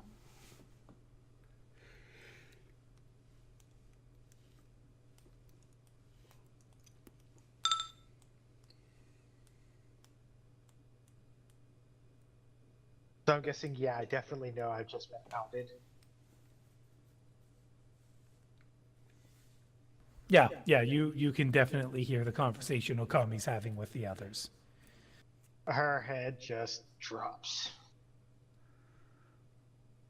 Drops as in going into predatory mode, or As in, damn it.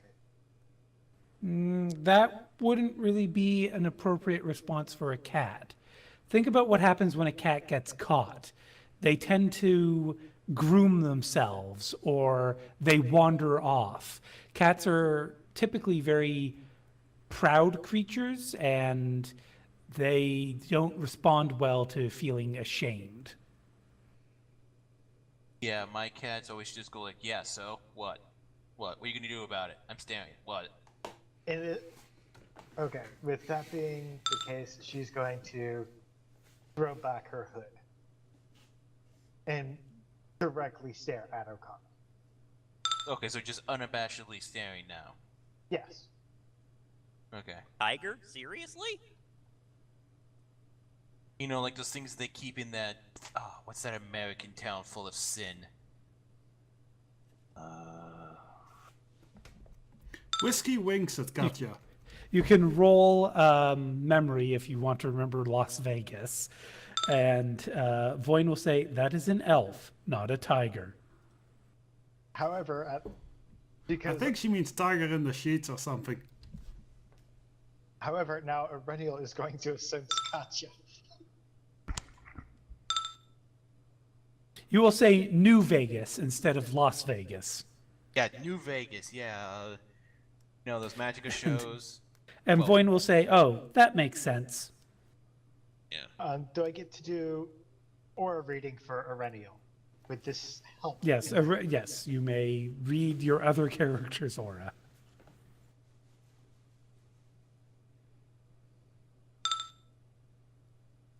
So, Aurelial, you will also be able to see the magical tiger, and you are also aware of what Katya's emotions are if you know how to read cat body language. I do believe Aurelial had a cat as a pet, didn't she? She still does. Okay, Yes, so Winter. so go ahead and roll a, let's say, intuition plus charisma. I think that's actually judge intention anyway, isn't it? Let me. No, because doesn't say. Yeah, so intuition plus charisma is judge intention. So roll judge intention.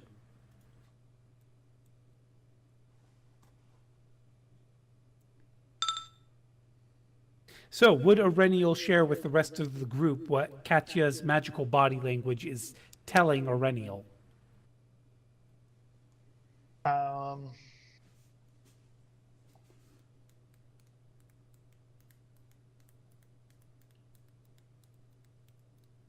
I'd have to say that Katya would be feeling 1, anxious, 2, lonely, and 3, nervous at the same time as angry while she stares at Okami. So it's basically the kind of body language a cat gives when they aren't terrified, but they are ready to potentially either fight or flight. That, as well as the whole, I want attention, but I don't want attention from you. Okay. So, and Aurenial's sharing that with the rest of the group? Yeah. Okay, and would she be doing it like lowering her voice or just sending a text message, or is she literally just saying it out loud, loud enough that Katya would be able to overhear? More than likely, quietly.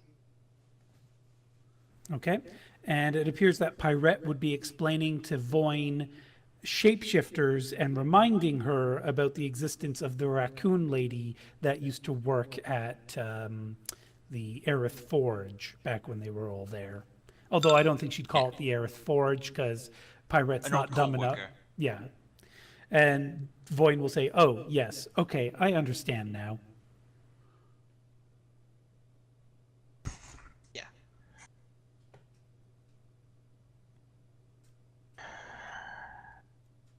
And I'm guessing with the 5 hits, Katya hears Aurenial's explanation too. Not as easily as Okami's, but yeah. So typical cat psychology would suggest Katya would probably have one of two major responses right now. Either stare everyone down to kind of assert dominance, or at least to scare them away, or she would retreat to a more defensible position. Well, she's already in the corner. So, Well, this place is what, like 5 floors or something? there are multiple floors, and even this bar area that you're all in is the biggest easily accessible area. So there's plenty of room for more movement. But she's also waiting for Ace, so she wants to see the door. So she's just gonna stare them all down. Whiskey shrugs and goes, well, so long as they just pay for their drinks and don't wreck the place, they're all welcome. Oh, and no ratting out to the cops either.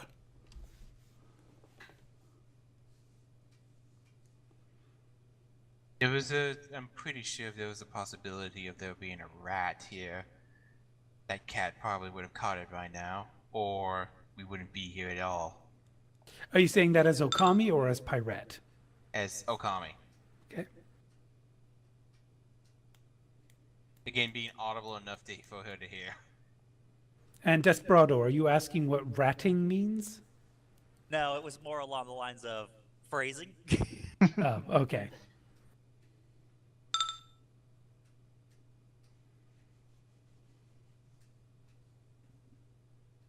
Yeah, no, Katya is going to be staring them all down for a while until people stop staring at her. But I don't know how many of you are going to continue to do that. But is anyone else doing anything in the characters that are already present? Or shall we say that, 315 rolls around and West End Mike, Sybil, Bones, and Cage can start arriving?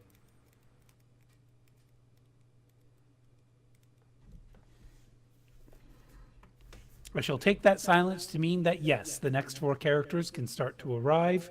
So just before we do that, quick break. With the arrival of... Okay, and Cage will not be in his power armor, correct, Andre? He's coming dressed in a more casual manner?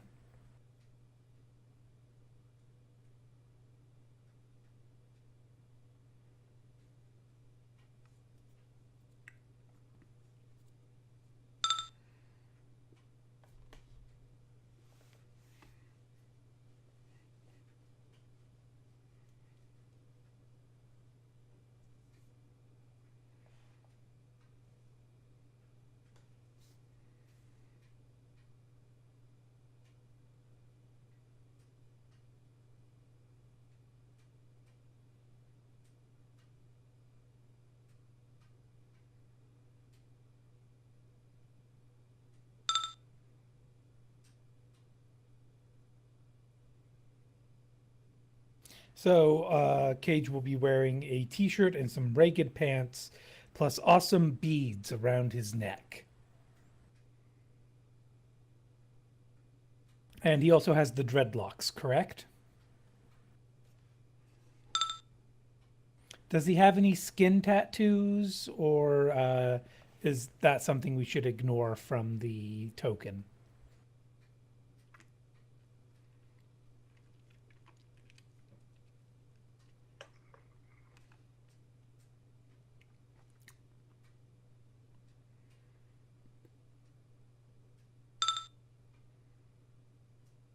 He does indeed have face tattoos, okay? Are they tribal style? Like, what kind of pattern do those tattoos have? While you're typing that out, I'm going to tell everyone that this guy is pretty big. He is just a hair's breadth under 3 meters tall. He is 9 feet 9 inches. 9 feet 9 inches. Is that actually taller than Whiskey? Oh, yeah, no, Whiskey, do you have your character sheet open? Yes, I do. Let me see.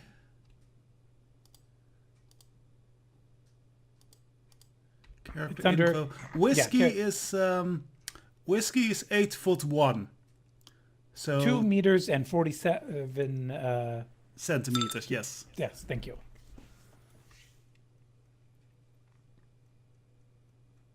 So, And yeah, by a Vo- chunk. Voin, no, he is smaller than Mule. Mule was very tall and very big. This guy, he could definitely compete with Mule, but Mule was a giant. What was the giant we had in that last session? Monteson. Monteson and Mule. Those two would go toe to toe, but he's closer to Mule in height than we are. That's a good correction. And additionally, does Andre, does he stand tall and proud, or does Cage have a slight hunch, like in his token?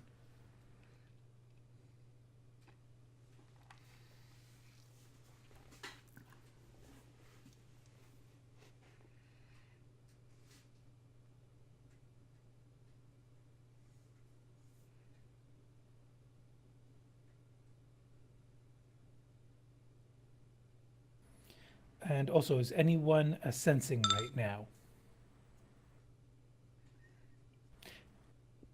And so Cage will be hunched slightly, obviously, as he comes through the doorway, because he needs to clear it. But then he'll straighten up once he's inside the building. Additionally, he weighs 477 kilograms, which is over 1 imperial ton.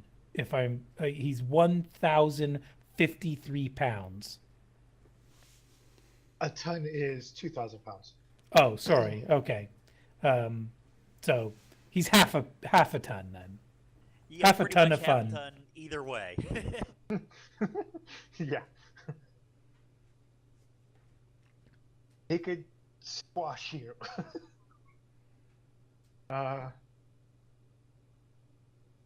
But anyone still a sensing? We actually never finished with Bones, so I'm going to just say no. He can't sense at the moment. Well, he's a magician, isn't he? So Yes. then he can. Okay. I don't have a dice pool at all, or any form of. Well, what would you like his sensing to be? That's not his primary goal.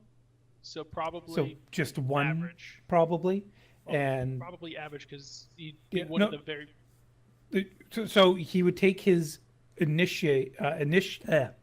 intuition plus 1. So what do you want his intuition to be about? 5, 3? Yeah. Well, that's already set up. So his intuition's 5. Okay, so then your dice pool would be 6 or 10 if he's actively perceiving. Yeah. Well, it's the first time he's meeting people, so yeah, I'll just do 10.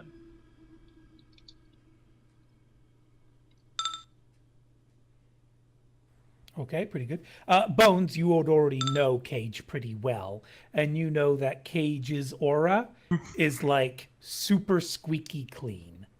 Like Cage's aura is so pure, it is incredible. He works out regularly. He takes great care of himself. His body is so super duper, like, if you could be attracted to auras, his aura would give you the stiffest of stiffies.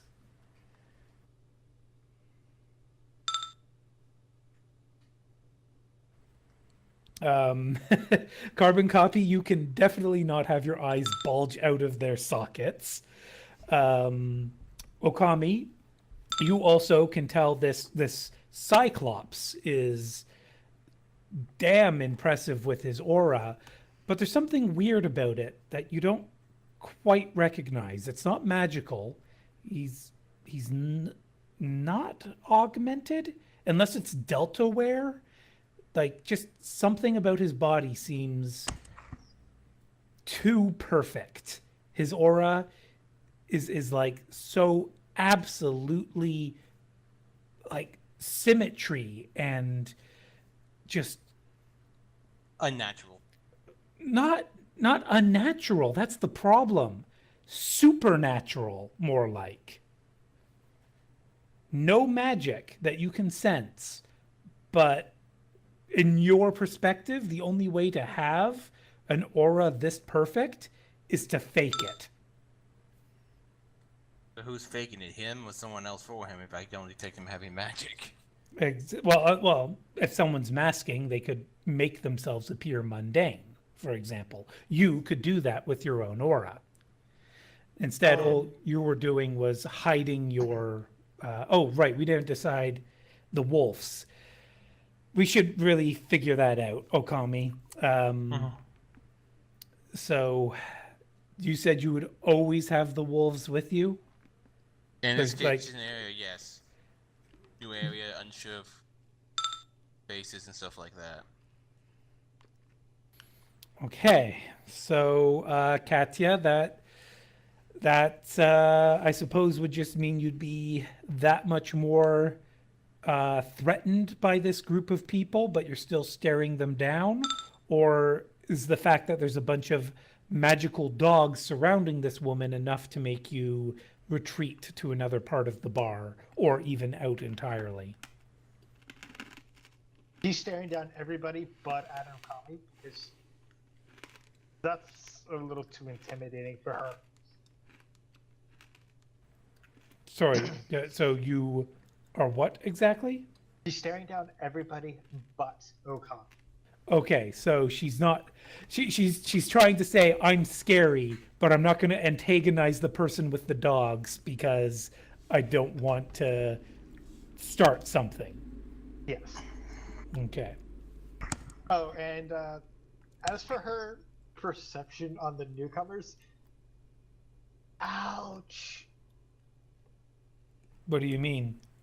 13 13 dice. dice, no hit. Oh. No, I guess she's distracted by the woman with the magical dogs. Yeah.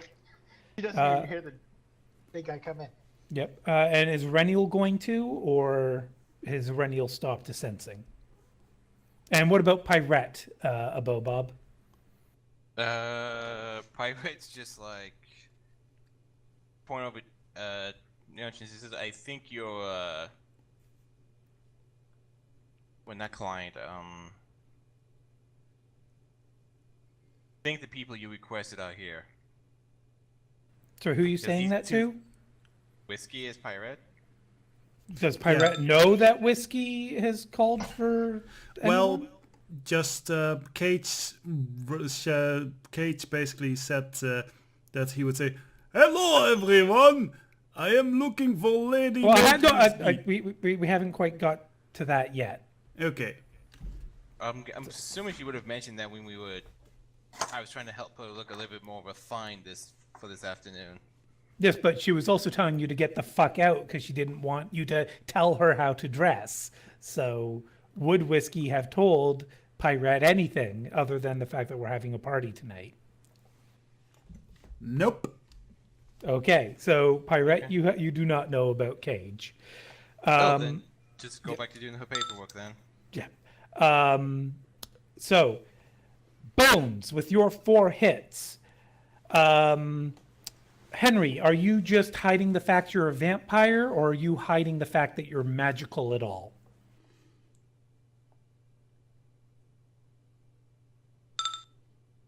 All right, so there's a magician over in the corner. There is a tiger magician that's a couple of tables over from her. And then there's the big group of people where there is 3 magicians. Okami is just you're kind of hiding your power level just slightly. Is that correct, Okami? Just hiding the wolfing aspects of it. Okay, so her own wolf aspect. Athena's an adept. Whiskey is cybered up. Smoke has a bit of cyberware. Voin and Carbon Copy both seem to have odd auras. You were in the military, so you'd probably recognize the artificial nature of their auras. You've never seen anyone quite as far gone as Voin, but Carbon Copy, you've seen people on par with him. And these other 2 people that just came in next to you, this handsome-looking fellow is a little bit cybered up as well, a bit of BioWare, I believe. And then Sybil.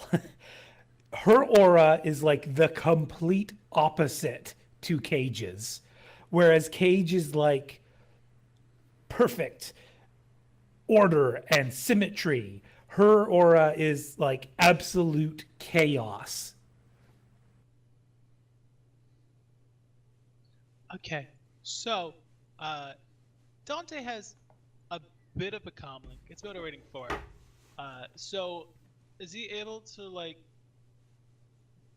elbow Cage and then put a little drop above each person's head? He's got the gloves, so he can work in AR.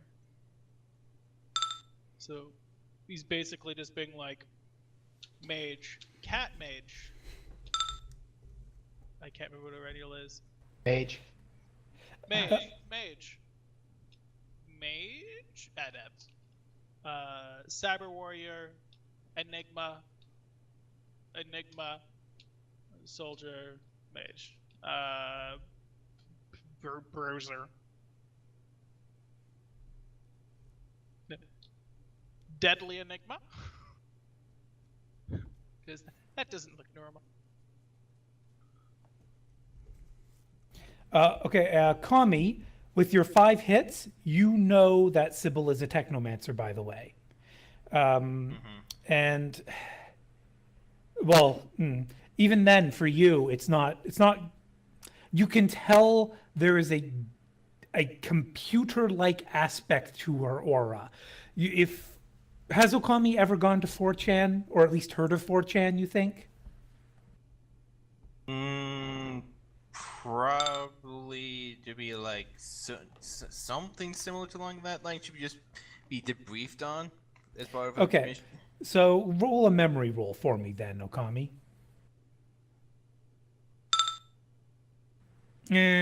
Nah, it's not really in your wheelhouse.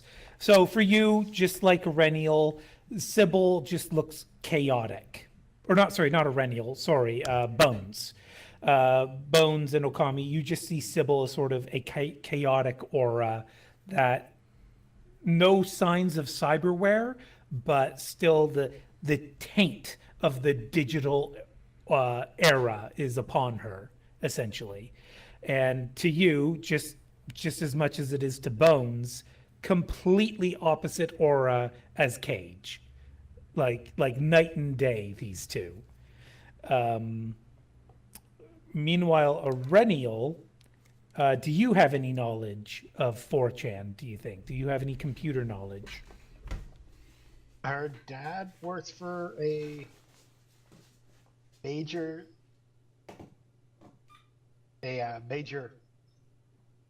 corporation. But in what So, capacity? technician. Some sort. All right, so go ahead and roll your memory and see if you score any hits there.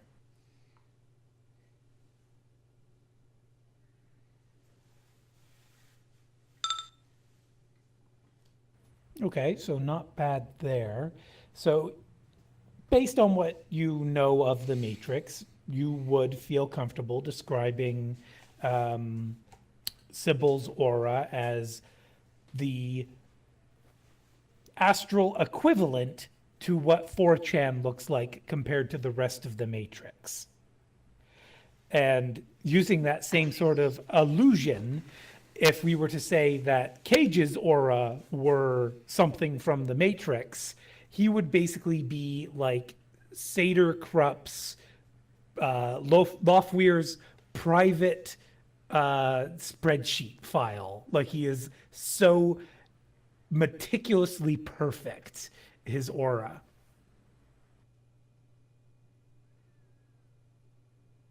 Huh. Renio's gonna relay that information to Okami in Japanese. All right, anyone who has carnivore gold may roll carnivore gold. The Kami's gonna speak. I was like, isn't that form on the Matrix that's just full of racism and wrongness, but also a bunch of cat pictures?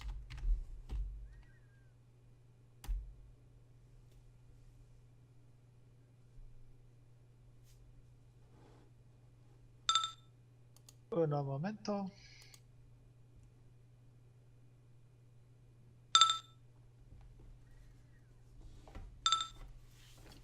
For sure. Too busy on paperwork for a pirate. She was just curious. Okay, wait, what was that? Was that Japanese? What? And then go back to her stuff.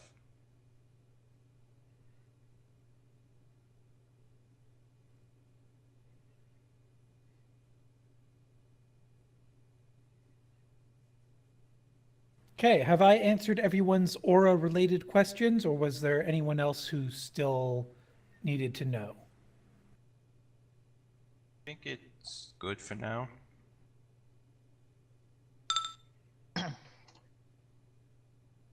So, Cage will say, "Hello, everyone. I am looking for a lady named Whiskey." Well, bloody hell, it's not often that we get people in here bigger than me. Oh, I'm Whiskey. Welcome, welcome. Can I get you anything to drink?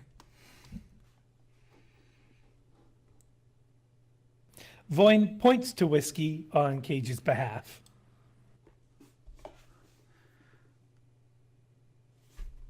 Did I get through there, by the way? Get through where? Yeah, we heard you. Oh, the transmission? Yes, yes, you did transmit.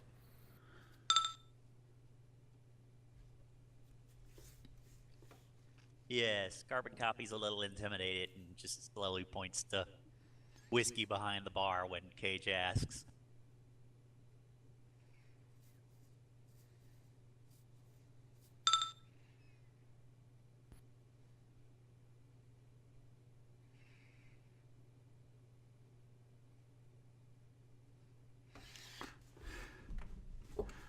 Ha! I think I'm up for the challenge.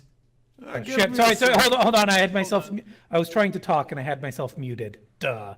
I was trying to say, Andre, remember, Cage treats his body like a temple. So the exact opposite of that. Yeah, so he's the kind of, like, when Thrax shows up, Thrax is going to have a new idol, basically. So Cage will just state he's a water will do him fine. Is that it? The cleanest of water. Well, solid. I don't know what the last time was when the taps here were clean, but I'll give it a go. Oh wait, I have an idea. And is anyone going to welcome Sybil West End Mike or this new guy who is really handsome? Like, kind of cute in a Fae sort of way? But he does have the one eye, right? Oh, Cyclops? Yeah, though Cage is one-eyed. I'm talking Okay. about Bones. Bones is this, like, cute, almost effeminate, but still manly dude. It's like he's that perfect balance without looking androgynous. And Voin will wave to Sybil. Sybil waves back. And she also has a tank top on, showing off a new tattoo.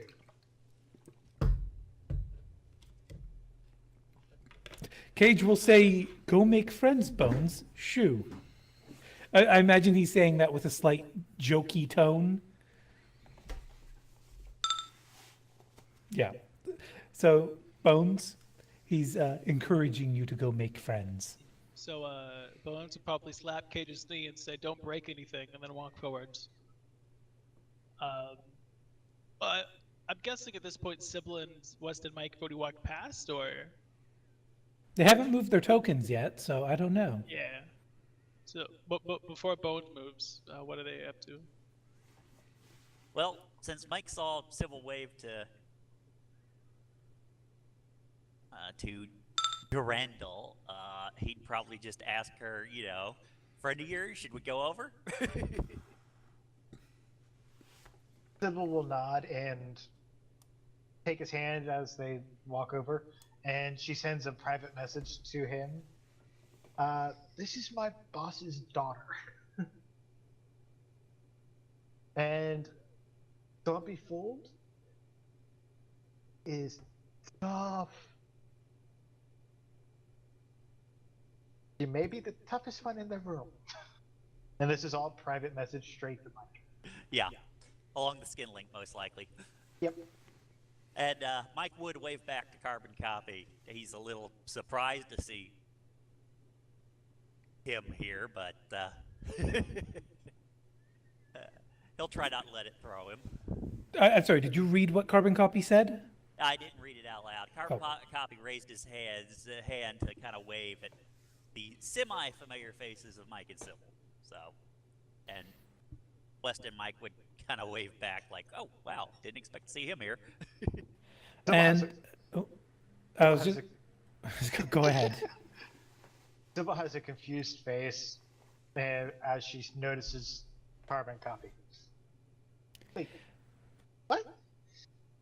Additionally, Henry, Athena, I think you were the only two on the job. So the only other time you have ever seen anyone as attractive as Bones was that Bushijo woman on the magnetic golem mission last night. Indeed. Athena's married, so she can look, but she's not gonna touch.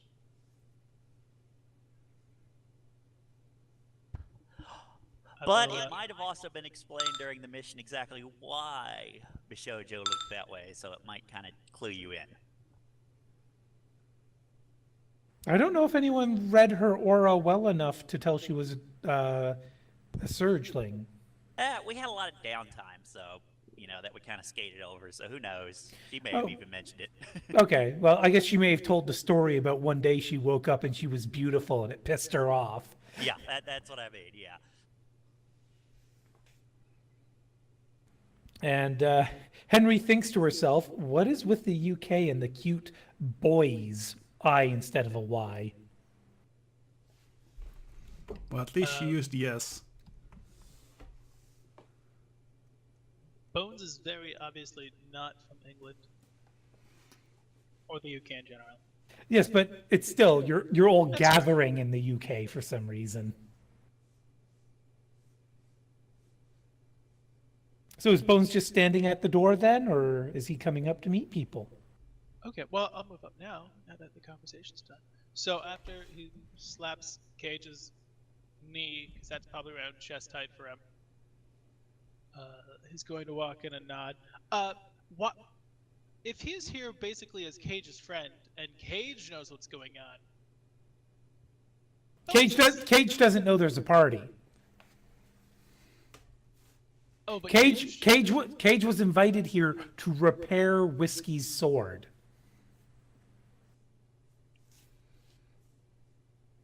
But he was told it's a bar. Cage doesn't drink. Bones, you drink, right?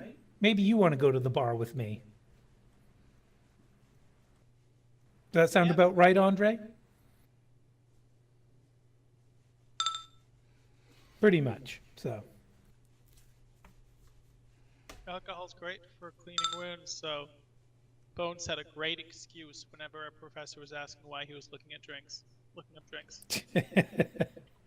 And Cage also wants to keep Bones close because, well, he's supposed to stay close to Bones, but if he has somewhere he has to be, then I guess he has to bring Bones with him. Makes sense. So Bones will politely nod in everyone's directions, and then grab a seat at the bar, but like not sitting with people.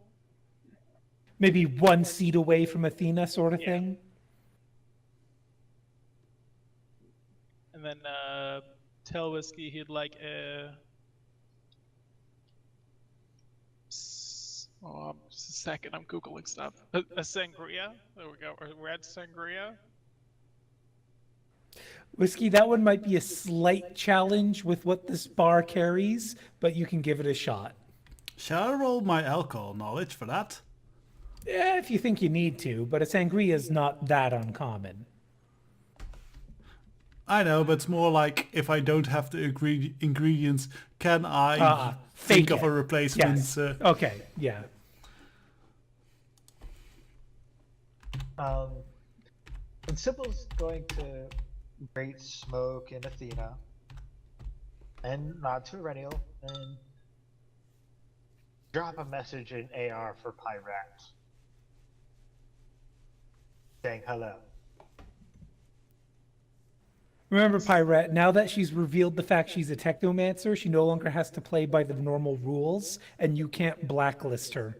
You would have to keep blocking her every time she sends a new message.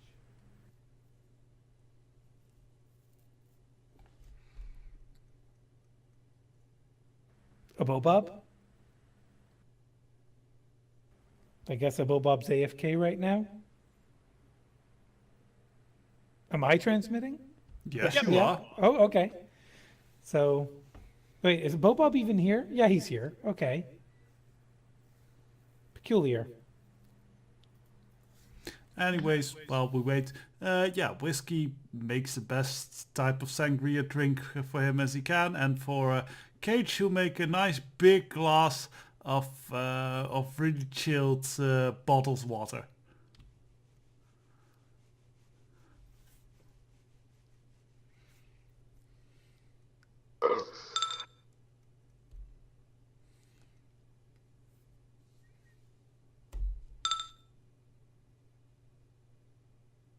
Cage will say, thank you. So yeah, West End Mike, you're a socialite. Bones, you're a socialite. Athena, you're almost a socialite. Are people going to start meeting one another and chatting and getting to know one another? I would imagine so. Sybil will Maybe come- not Henry and Katya, but I think Sybil would introduce him to the people that she knows. Bearing in mind that Henry is kind of sticking to herself, does anyone think to try and get her in with the rest of the group, or are you all just going to let her stay and do her own thing?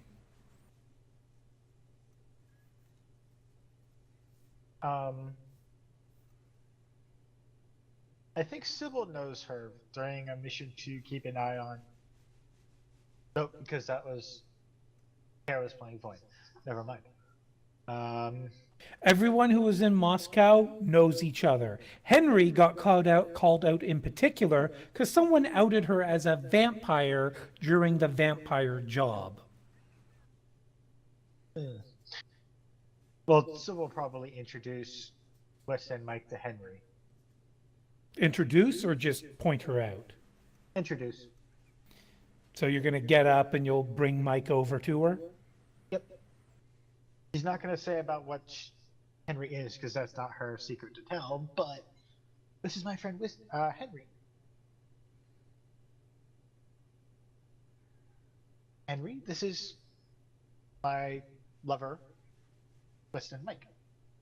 And what was the tattoo you said you got? What is it? Where is it? It is a Gothic letter M on the, it's only about 2 square inches, and it's just above her cleavage. Really? So dead center of her chest? Yes. Okay. And Henry will say, "Oh, hey, how are you? I'm yeah, already said that, but yeah, Henry." Mike will do his best to be charming. Shake her hand, introduce himself. Yes, I'm West End Mike. Pirate or Sybil and I met shortly after she arrived here in London.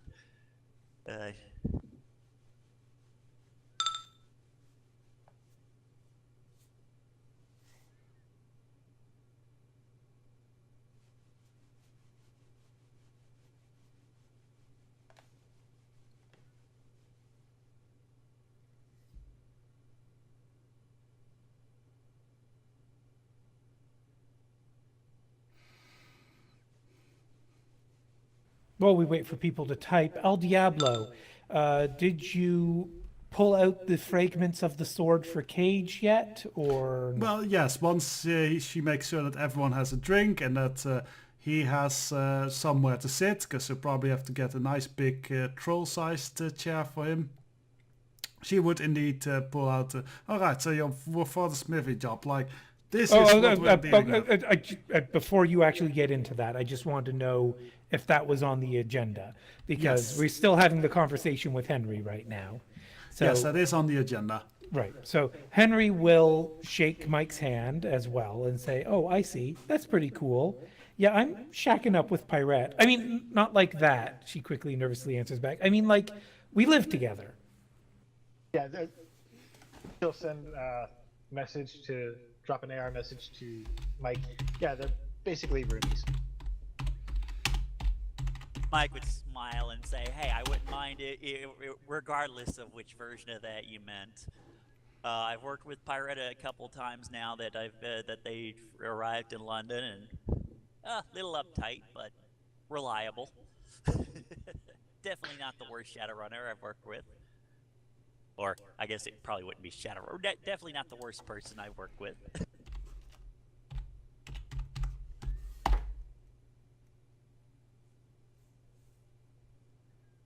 What are you trying to overhear, Whiskey?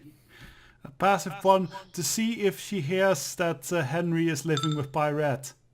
No, because all the people closer to you are having conversations that are drowning out the conversation from across the room. Okay, that's a shame. Unless you have select sound filter earbuds.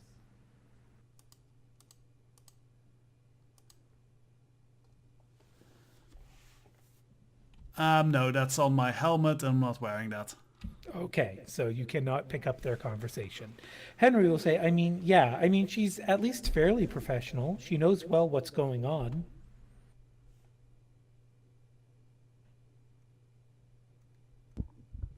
Well, the bar looks a little crowded. Mind if we sit down here with you?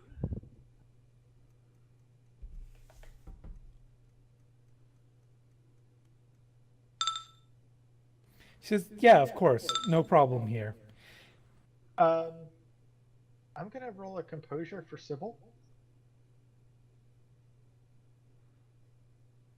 Is there a particular reason why? Because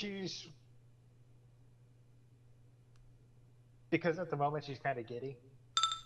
And she knows that Pirate knows, and Pirate is staying with Henry. She also knows that Pirate didn't take the reveal very well.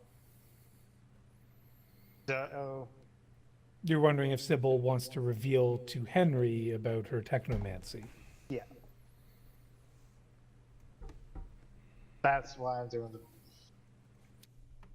Am I still at a -2? Yes, because you haven't resolved what's wrong with you yet. And a Bobub, congratulations on your cat bringing a live bird into your house.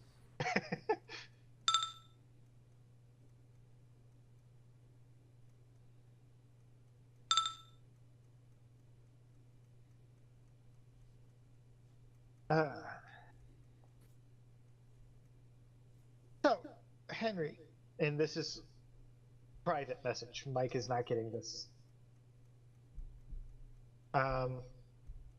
Henry, you know that I know what you want.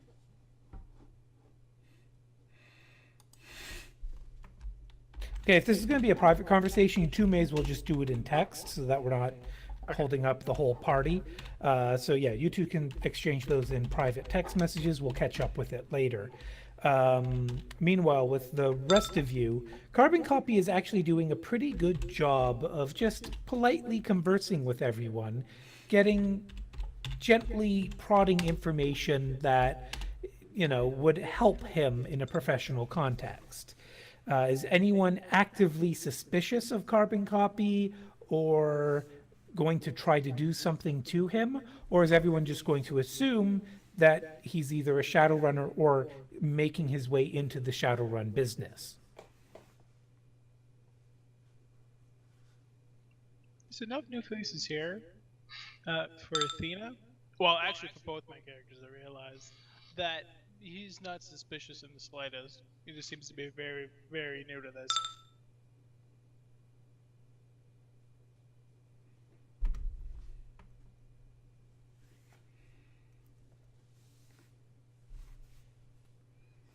Okay, so just to review then, Carbon Copy, he's basically chatting up Okami, Erenial, Voin. He's doing his best to chat up Pyrette, but I guess Pyrette's ignoring people. And he's already met Pyrette, so he doesn't really need to chat her up. Smoke, he was talking with Athena, but now Athena's moved over to Bones. And then Athena brought Bones over, apparently. Is that what just happened? Looks like it. When Carbon Copy started to try talking to Athena, Athena would probably respond, and then Bones would swoop around to like next to her shoulder to make it so it's like close, but able to like have the conversation completely. He's pulling himself into the group. Cool. With West End Mike at the other end of the bar, the three of you are actually the most charismatic here. All three of you are also elves. Go figure. Fuck, And again, sure. how many elves have we got here? 1, 2, 3, 4, 5, 6, 7, and a cat who turns into an elf. Is Henry also Damn. an elf? No, Henry is human. Henry Okay. is human. You can't intermix them, or There are no half-breeds. I didn't know what the sorry, not half breed. I didn't know if he could be a vampire and Oh yeah, no, or- yeah. or- So a vampire can infect any of the metatypes. Ghoul can infect any of the metatypes, but there are also super strains of the vampire virus. Elves can become banshees. Humans become Nosferatu. Trolls can actually turn into two different things: the Zunukwa and the Toresk or something like that. Not the Wendigo? The Wendigo is an orc special breed, Oh, okay. and the dwarf becomes a goblin.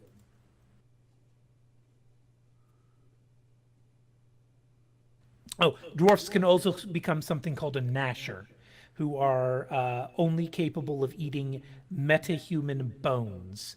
Nothing else will sustain them.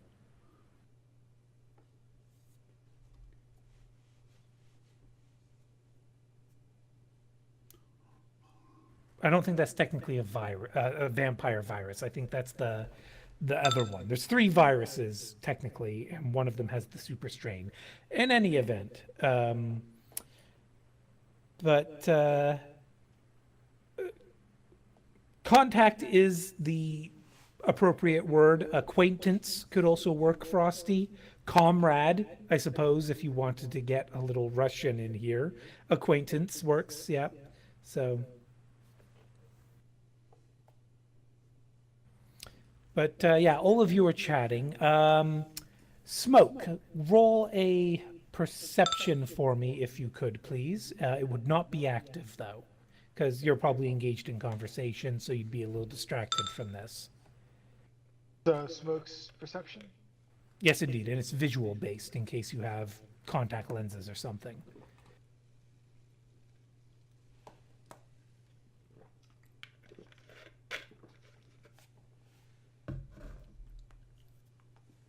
So the digital conversation between Henry and Sybil, which would be distracting Henry from having a oral conversation with West End Mike, Henry would say, I mean, yes, of course, sadly not quite a secret. Sybil would say, well, I've kind of got a secret that I have told Pyrette, though since Pyrette was the first one I've told, the explanation didn't go very well. Mike here knows my secret too, and since I don't know how long Pyrette will keep my secret, I figured I'd rather tell you myself. To which Henry replies, I mean, all right, you don't have to, you know. It's not like you would be forced to be. And Sybil takes a deep breath and continues, I'm a technomancer, so basically a mage of the Matrix. And we'll find out what Henry texts back. But bear in mind, West End Mike, you're probably also having a conversation with Henry, and you'll notice she's kind of distractedly, texting a lot while you're talking to her. Is that going to be an issue for you? I'd probably just ask Sybil what's going on through private text message, and she'd tell me, I'd imagine. Henry would say, oh, huh, that's pretty cool. I don't quite know that much about them, but that's cool.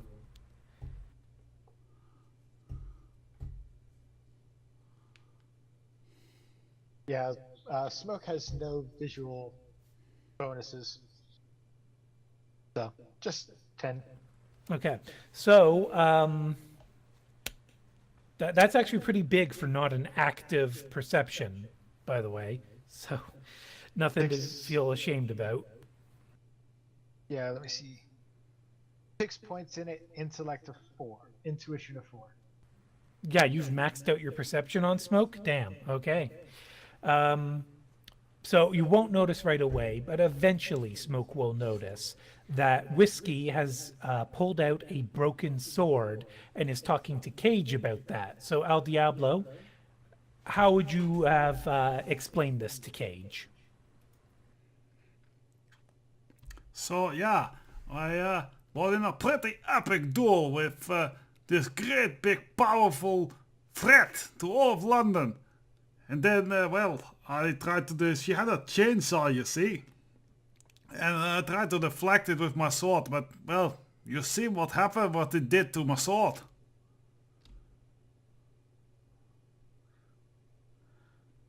I don't know if this is beyond fixing or not, but Out of character, who's rolling judge intentions and why? I was suggesting that Cage do it. Whiskey stretches the truth there a little. Totally in character, but she is. All right, so Andre, if you open up your chum file, on the right-hand side are two tabs: Condition Monitor and Other Info. Under Other Info, near the, I'd say, 3/4 of the way down, is Composure, Judge Intention, Lift and Carry, and Memory. Composure represents your emotional willpower to kind of hold down fear or resist temptation. Judge Intentions represents your sense motive in terms of D&D, so your ability to read other people's expressions and body language or the tone of their voice to figure out what they really mean. Lift and Carry, which you've got a massive score in, is your dice pool to hulk out and carry bigger things. And Memory represents how well you are at remembering things. So Judge Intentions for you is an impressive 10 dice.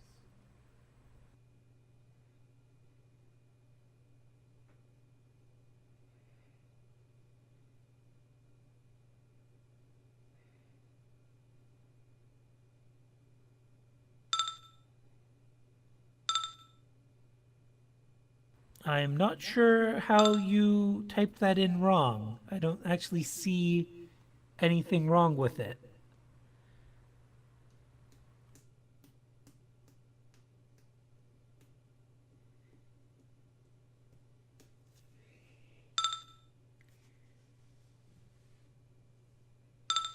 Yeah, I literally copy and pasted what you had there, and mine came out normal.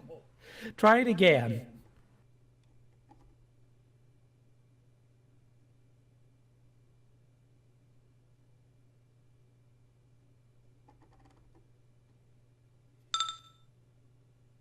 What the Are you putting any quotation marks or any other equal signs or anything in there? Anything outside the brackets? There you go. Okay, so what were you doing originally that was different? Oh, you were doing double brackets. Okay, no, it's a okay. Good to have figured that out. Great. Okay, so one hit, Cage. You're buying it totally. No, this sounds like an honest to God, true warrior battle to you.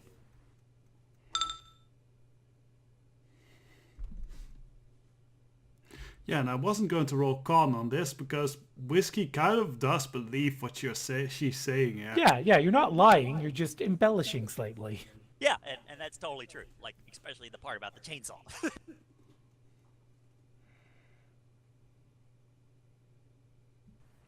So we'll just see what Cage has to say while we wait for him to type that. Henry will look up to Mike, looking away from her calmly, and say, "Oh, hey, sorry. I don't mean to be rude. Just," and she would offer a slight grin, "I'm not the best with my tech."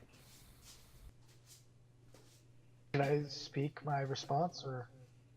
Oh, sorry. Sybil says, "Well, basically, my brain is a comm link. Though I don't have a steady comlink number, so I can't receive calls. I can only make the connection and receive responses through my tablet there.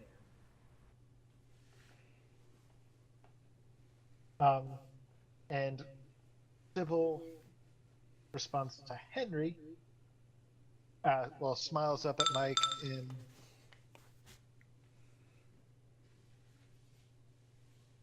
Henry will text to Sybil, I don't mean to be weird, but that is pretty cool.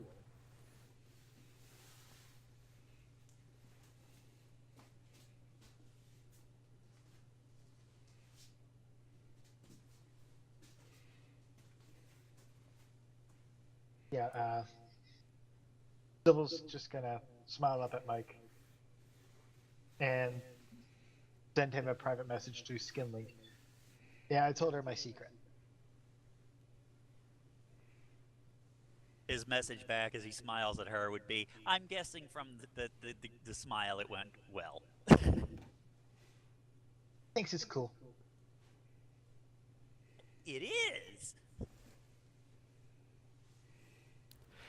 Quick update. Okami, Pirate.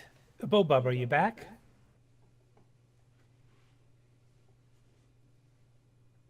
Seems like a Bobub's still dealing with his cat taking birds into the house. That's why my cats are indoor cats. And my parents' cat is a chipmunk killer. Well, that and the fact that one of them got hit by a car.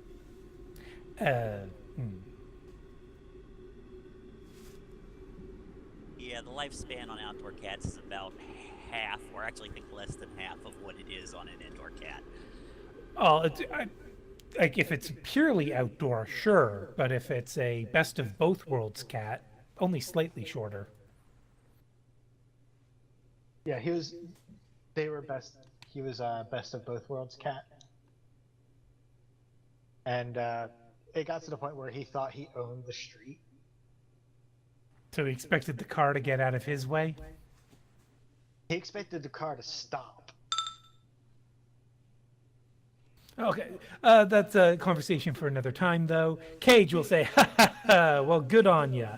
That must have been a hell of a chainsaw. It could definitely be fixed, but it would take a while. I'm not a master craftsman, so I like to plan ahead to avoid major fuck-ups, you know? And it looks over the broken pieces. If you don't have a spare, I could make you a spare sword that can be made quite quickly. And at this point, Smoke, you're overhearing this conversation and your interest is piqued unless you want to roll composure to not get sucked into the conversation. Because he's more trying to catch up with Pirate and all of them, see what's been going on in London since he arrived. I suppose a composure. And to be fair, the people he's talking to aren't that helpful. Athena seems to be the one with the most knowledge because Okami and Erennial just got here. Durandel has been grounded, so she hasn't got to go out until tonight. And Pirate is ignoring you mainly to do her homework? Sorry, that was supposed to be Smoke. 2 hits on his composure. He's butting in. That's a pretty interesting blade you got there. Well, As yeah, I damaged had as appears to be. I had it especially made back in the Nog, which is I know I could replace it with just any big sword. It would probably do almost as well, but still, look, it's a beautiful piece, and I'm kind of fond of it. It has a emotional attachment to me. So yeah, if you could fix it, Mr. Gates, even if it takes a long while, I'll be happy to. I'll be happy to pay you well for your work. Remember, I have to read what they say if they're sending a text message. And Cage says, you don't want to replace memories, eh?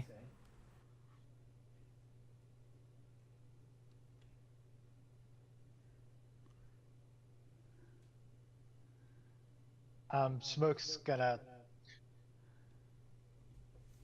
speak up and pull something that is invisible as he pulls it out of his belt loop and sets it on the table and He activates the cloak, so it's tomahawk that's visible. I know about special things myself, and this one was actually thrown at me, and it was invisible at the time. I'm just glad I dodged out of the way. So, Whiskey, it is a combat axe in a sort of tomahawk shape that's completely black while visible, but it cloaks very, very well to the point where it basically was a light shimmer that smoke pulled and put up on the bar. That's a fancy ass thing, yeah. Yeah, it nearly took my head off. How's the balance of it? After I got the grip changed to fit me better, pretty good.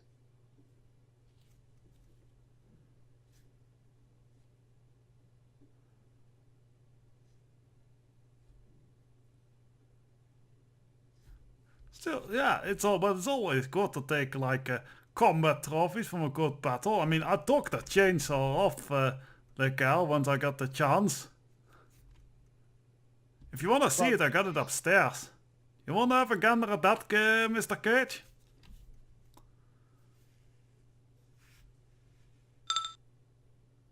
Cage will say, I'll cut you some slack for being a hero and all, so I'll cut you a deal. You pay for the spare sword in full, and I'll repair the claymore for no extra charge. All right. How much Nuyen are we talking about for the spare sword?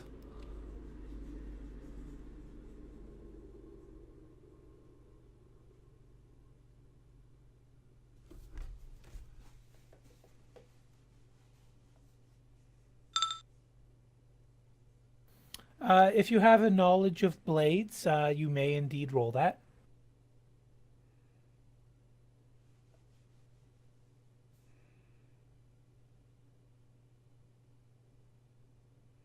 Doesn't appear that you have a knowledge of blades, though, do you? So, right. You would, Maybe just blade skill with some penalty? so, let's say, what's your, logic is 3. Yeah, your dice pool will be 6 here, Cage.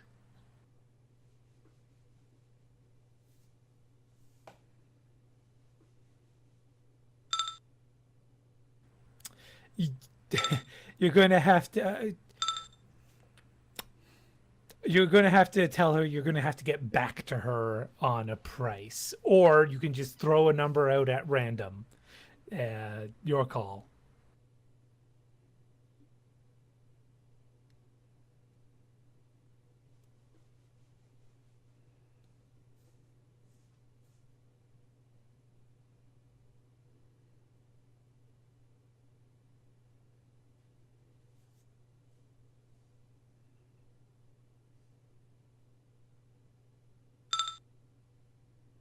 And actually, Smoke, roll judge intention.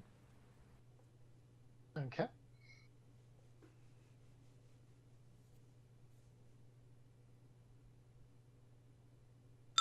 And West End Mike, I read that as $1 million plus put your pinky finger in my mouth. One hit. I don't think I noticed. Yeah, it's really hard to read someone who only has one eye in the middle of their face. And you have to look that far up to see the eye. Yeah. Cage will say, price is completely abstract. We could easily begin on it after it's crafted. All right, sure. Well, I hope you don't come to me right after I make my monthly payments for this place, else, well, at those moments I'm usually a little bit short, so, but we'll work on that. Anything you can do for me, I'm very grateful.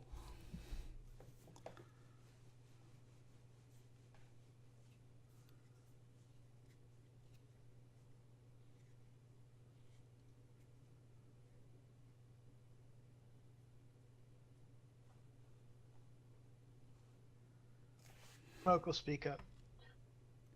Well, does you appreciate a good blade? If you find yourself a little short, hit me up, and he'll give her his comlink info. I'll help you out with the rest.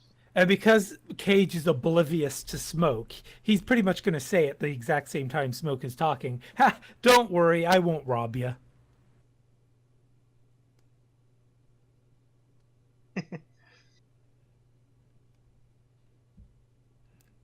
Well, if you do, at least know you'll proclaim it loudly. Which I appreciate. Anyways, what do you guys want to see, that chainsaw?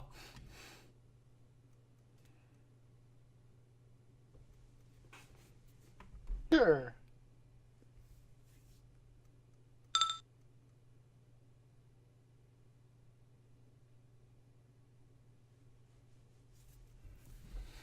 Voin apparently has also been listening into this conversation, apparently bored about Okami and Erennials, and she says, "Okay." And Cage will say, "Oh, the one that cut it to ribbons?" That's the one. He seems very excited about the prospect. So are you going to bring them upstairs to the chainsaw, or are you going to go upstairs, get the chainsaw, and bring it down? No, Whiskey's gonna go upstairs, get the chainsaw, and bring it down. And she also seems excited. Kind of like, ooh, do you want to see my latest newest action figure? The moment Smoke sees it, Well, it's going to be like a minute or two before she makes it back. So while she's away, let's just do a quick rundown of what everybody is chit-chatting about here and there. I just need to do something really quick here because we actually do have a... we are running out of time, but I did want to get at least one thing in before we ended. And we still have to get Ace and Thrax up in here as well, so...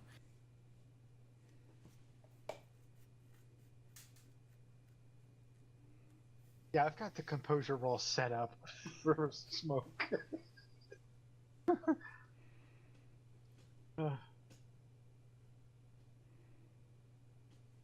Because I'm guessing this would count as a blade.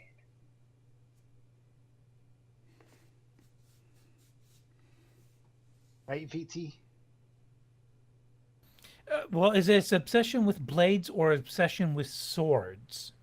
Specialty blades. All right, it won't be as compelling because it tends to be more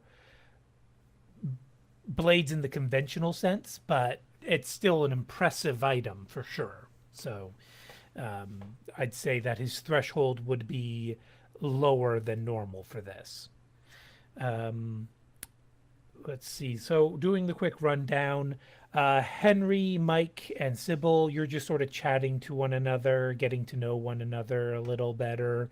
Katya, you're still just sitting watching the group, although now you kind of have to split your attention in 3 directions. Reniel and Okami, is Bobob back yet? No, we still don't have a Bobob. What the shit? Ah, Bobob. You make me sad sometimes. But yeah, I assume Okami is being kind of snooty and mainly just talking to her ward. Voin, you're kind of interested in Whiskey, Cage, and Smoke. Pyrette is focused on her own work. Carbon Copy, Bones, and Athena, the 3 of you are doing some serious networking, and basically you're bridging the barriers between you and creating a stronger community of Shadowrunners.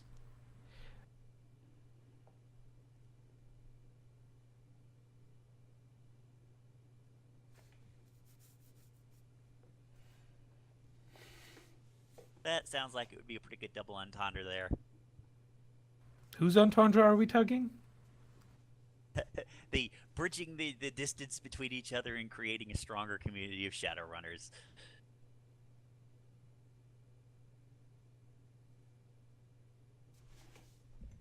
Not catching too much double entendre from that. Which one of you has a crooked cop in this neighborhood as your contact? I know one of you do. I'm just afraid that it might actually be Grim, who's not even here.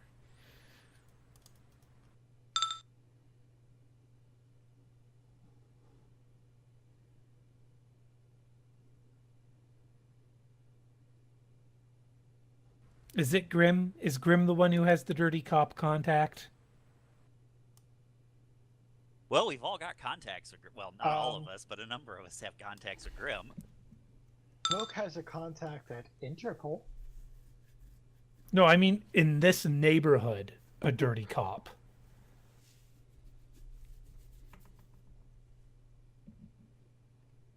Not me, I'm afraid. The only cop I have as a contact is Grim. Technically a crooked cop. Grim does have the contact. Yep, it's Harvey Callum Atkinson. Atkinson. Jeez, that's a tongue twister of a name. Kara, is it okay if that guy's an orc?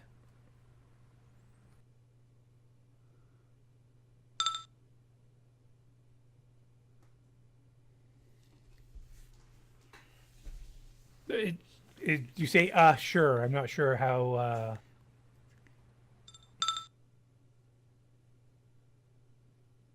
Okay, so it's fine. Okay.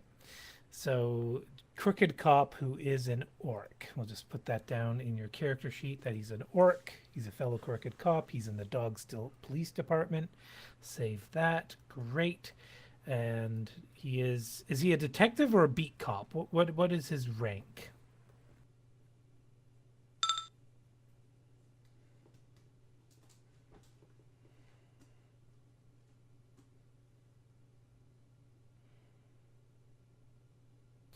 Okay, so Grim, or not Grim, sorry, Whiskey, you would have headed upstairs to go get your chainsaw and bringing that back down.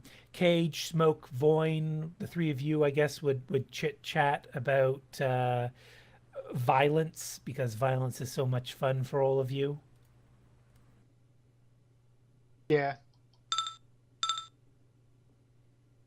Well, Yeah. Smoke actually isn't into violence. He's a refined individual. He just happens to have an affinity for blades. Yes, he's talking about. Well, there have been some violent altercations. I tend to pick up and maybe sell a blade or two. None of them suit my tastes, of course, but yeah, I may acquire some weapons off people that I fought before. And Carbon Copy, are you switching into Killjoy?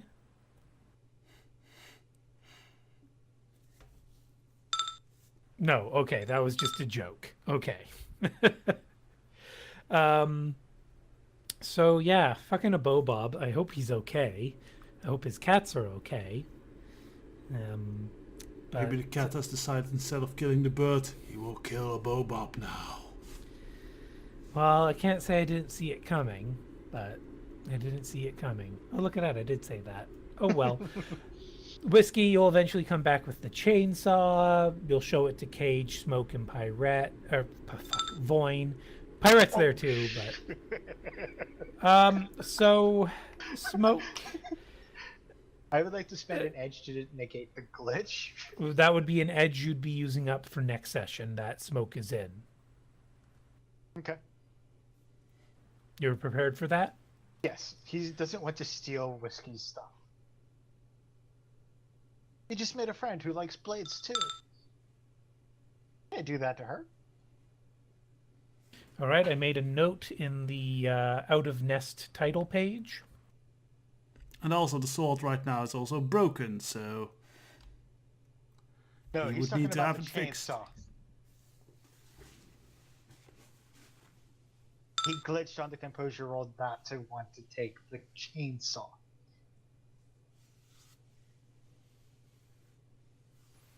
But as time goes on, conversations will continue, but they can also shift. So does anyone want to reallocate themselves for conversing with other characters.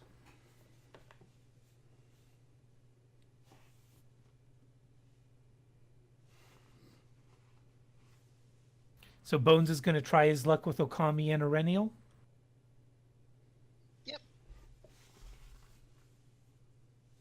Actually, what is Pirate doing? Homework, by the looks of it. She's seemingly obsessed with something that's a physical book that she's writing down in while consulting stuff in AR. Okay.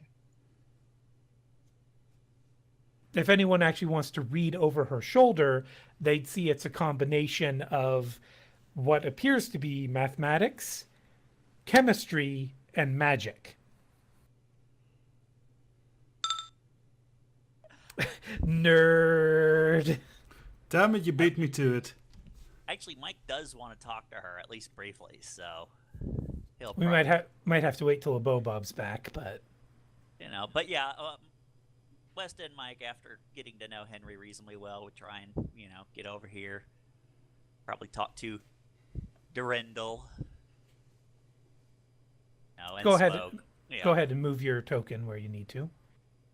Probably somewhere over here somewhere.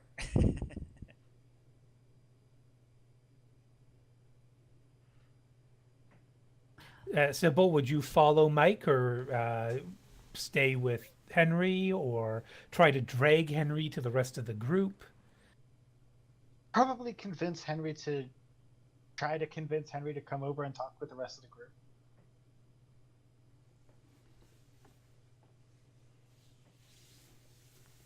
And if Mike's there when you try to do that, he would actually assist you.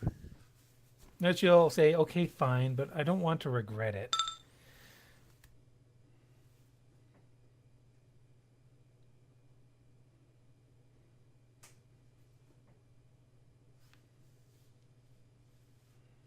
So generally, we're just doing lots of mingling, people getting to know one another.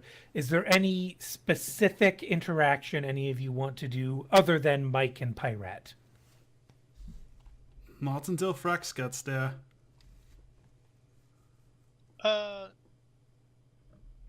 In most of his, in any of his military or hospital experience, I don't think. Would you say Bones has interacted with a shapeshifter, or shapeshifter? Where in the world has he been stationed geographically? Middle East. Definitely not. They kill them on sight there. Okay, he was working in a hospital in Spain. Spain, very small chance. Okay. So roll your edge, and if you get maximum hits, then yeah, you've had a life-altering experience by coming across a shapeshifter before now. So basically, don't bother rolling edge. Why? What's his edge? It's 5. Go ahead and roll. See what happens. You might get non-thrall luck. 4. Oh, so close. All right, so I'm going to say Bones has, but he wasn't aware of it until after the fact when one of his co-workers said, wasn't that so cool getting to meet a shapeshifter? And Bones will be like, wait, who? What? And that's why he became so good at senseiing, because he was like, I don't want this opportunity to be passed up again. So after he's slowly made his way across the room, he's gonna excuse himself and then sit across from Katia with a drink. And then, does she look like she drank her cream at all? No, it's sitting in the cup in front of her, pretty much full the entire time. Okay. And she's still batting it back and forth. Well, except now that there's two people that have approached her, what is going to happen with Katya? Not yet. Sorry. No? Before that, is there any other bartender other than whiskey? Yeah, there could be some other bartender or something, unless Whiskey wanted to make a point of being the only one on staff. Nope. What I'm assuming is there's the other bartender, and Whiskey kind of handles this little group this Shadowrunner group, while the other bartender kind of handles the normal clientele. Okay, so he's going to ask what she's drinking, and then he's probably going to put like a little bit of like a joking emphasis on the word drinking. Her response in Sure. Decent. I'm not actually asking Katia. This is before he walks over there. This is probably still while he's like just before leaving, talking to Aurenial and Okami. And so who's he asking? He's asking Whiskey. Well, okay, so he's going to interrupt Whiskey in her conversation, or just sorry. wait for a lull and try to get her when he's So- got a chance? This is actually specifically why I asked if there's other bartenders, because if there's a second bartender available, he'll ask them instead. And that second bartender will like squint his eyes and be like, I don't know, looks like a cup full of cum. Definitely not what I expected you to serve here. Well, knowing Whiskey, she's probably got a bottle of it hiding under the frickin' counter. More than I never needed to know about Whiskey. At that point, he's going to excuse himself and empty-handedly walk over to Katia. And I guess Carbon Copy's coming.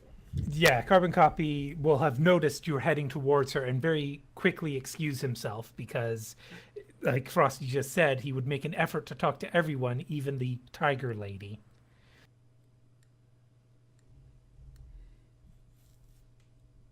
So, Katya, you've basically been approached by two men. He stares at them as they approach. And I'm going to say the glamour that Bones has does not affect Katya because she's not a metahuman. Okay.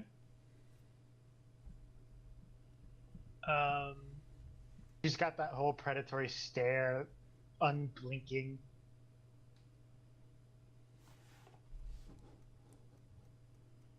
Well, he's still got 7 charisma, so I imagine he's still fairly Personable with human beings? Absolutely. but with an animal. Does he have animal handling? What's his intuition's 5? Yes. So you can wing it. I mean, right now I've got a 6 in the skill for animal husbandry. I just have negative 60 BP. I'm kidding, of course. So I guess he'd sit down and like introduce himself to Katia. Bear in mind, you don't know her name yet. So. Oh, you're right. He'd sit down and introduce himself to The woman the woman ahead of him. who he sees as a tiger in the astral. And I think since I'm pretty sure she probably ended up noticing before he started to walk over, like the fact that she was completely oblivious to his entrance. But is she going to avoid them, or is she going to just stare them down as they sit across from her? Stare them down, definitely. Okay. Out of character, Bob, since you weren't here, we just said Pyrette was continuing her homework and Okami was basically being snooty by talking to Aurenial in Japanese and sort of snubbing everyone else. I hope that's okay. That's fine because this really isn't her scene, so it makes sense. Okay, cool. So yeah, sorry, you were gonna say? Hey, it just occurred to me, Mike doesn't need to roll his Carnivore Gold to understand Japanese. He's totally fluent in it. Okay, so he could actually be overhearing Okami and Aurenial's conversation and understanding quite quickly Okami is a frigid ice queen. And also understanding a fair amount of their magic chat, because he's got kind of a hobby in that. Yeah, I was going to say, would Okami bother talking about magic, or would she be predominantly talking about social status and the importance of, the pure blood of the Japanese? And Aurenial being half Japanese means she's better than most everyone in this room, but still not better than Okami. The xenophilia wouldn't go that far, but you would be going over some of the training Iranian's going to be going through locally, what they need to try to find practices and stuff like that. And You then, are in a going social environment, so shouldn't your conversation be related to picking out the individuals that are near you and using them as specific training examples? Yeah, that's a good example right there. So you'd like say this shapeshifter tiger, dangerous predator, be on your toes. This gnome who is got her face down in a book, obviously having a inferiority complex about her intellect, and so she tries to overcompensate by learning more and more, that kind of stuff, like psychoanalyzing the various other people here. Yeah. And then referring to, would be clearly in Japanese talking about the general practices of how a shrine maid would be dealing with a magical creature of such nature. I Best kind of want to practices, hear now policies. And fortunately, Okami, you do not know that Henry is a vampire. Fortunately for Henry, that is. Or no, wait, shit. Or maybe, you had left by that point. You had left Russia before Henry's revelation. Because you had just murdered someone and you're like, shit, I need to get out of the country. So lucky for Henry on that. Arenial, right. Hunter, did you read the message I sent you in TeamSpeak? Yes. How much of that did you explain to Okami? All of it. Okay. So West End Mike, you would but you were at the other end of the room during that conversation, so you wouldn't have overheard that. So, in your own words, Hunter, don't copy and paste what I said. Don't even reread what I said. But in your own words, tell Abobob in private what you think I told you as a Renial. And West End was over there briefly to meet Durendal and say hi to Carbon Copy. But that was briefly. So In private, do you mean TeamSpeak or TeamSpeak? Yeah. Okay. All right. So Bones, Carbon Copy, and Katya will have to just put you on hold for one brief moment as Hunter focuses on Arenial. Pirate, you're studying. Cage, you are getting to know these people. So far, Whiskey has probably given you the best impression, though Athena and Durandel. Actually, Smoke. Oh wait, again, that's Hunter. Duh. You got a lot of characters in this session. Fuck. But yeah, Smoke, I imagine, would recognize Durandel as the name of a legendary sword. It's kind of an obvious thing for him. So, yeah, Cage, Athena, Durandel, and Whiskey. Those three seem like good people to you in different ways. But, Whiskey likes a good scrap. She likes a good battle.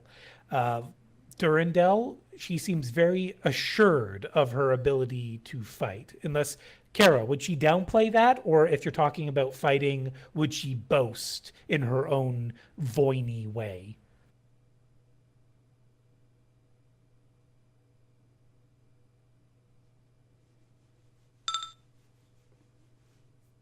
She boasts, but matter-of-factly. Yeah.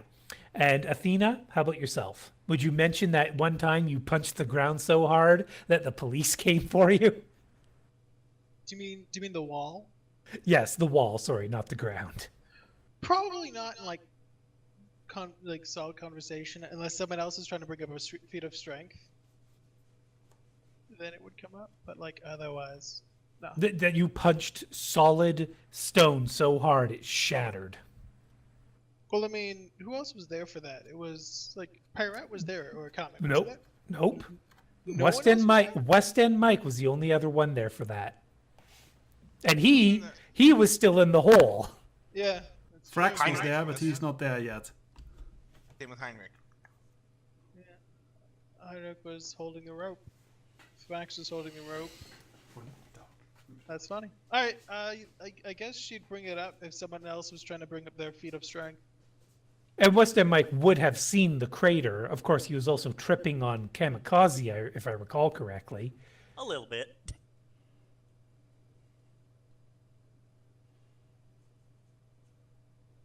Yeah, somebody yelled something about a demon, and he assumed that it was not an illusion.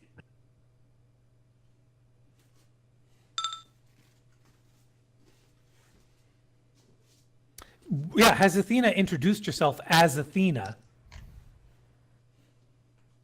Has everyone else been introducing themselves as their runner name or as their Yeah, pretty much. Okay, then yeah, she'd introduce herself as Athena. Right, so Cage, how do you react to a woman who says her name is Athena? Well, you're typing that out. Bob and Hunter, are you two done? I've not got. Oh, just now got the message. Okay, could you also copy paste that to me, Hunter, just so I have a record? And as you do that, Hunter, we just want to square up. Bones and Carbon Copy both try to be friendly with Katya. Is she going to hear them out, or is she going to shoo them away? And do you want them to have to roll, or are you just going to say they do not succeed, or just say they do succeed in getting to know her? They'd have to roll. Because she's anxious, nervous, and she's waiting on someone specific. These two definitely aren't that. And Copy awkwardly tries to introduce himself as Carbon Copy. And you're not making that easy, miss.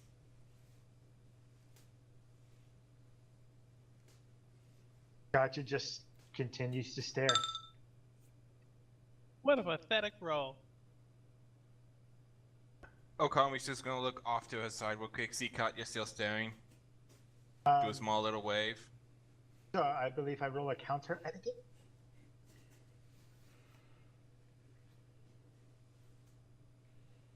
Okay, sorry. Yeah, we're kind of juggling multiple conversations at once here. So, and it is super late. We need to get this done, and we still haven't introduced the last two characters. So, do we want to continue with the downtime session next week as well? Or do we want to jump straight into our next actual mission next week?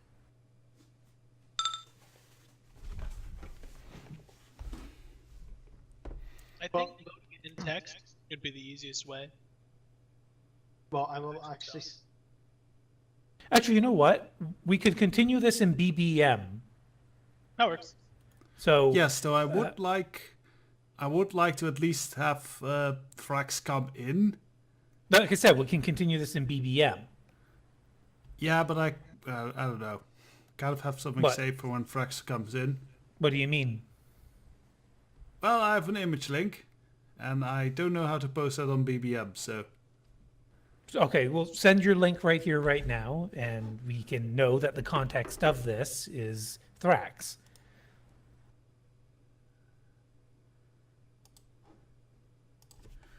So this is what Frax is dressed as when he comes in.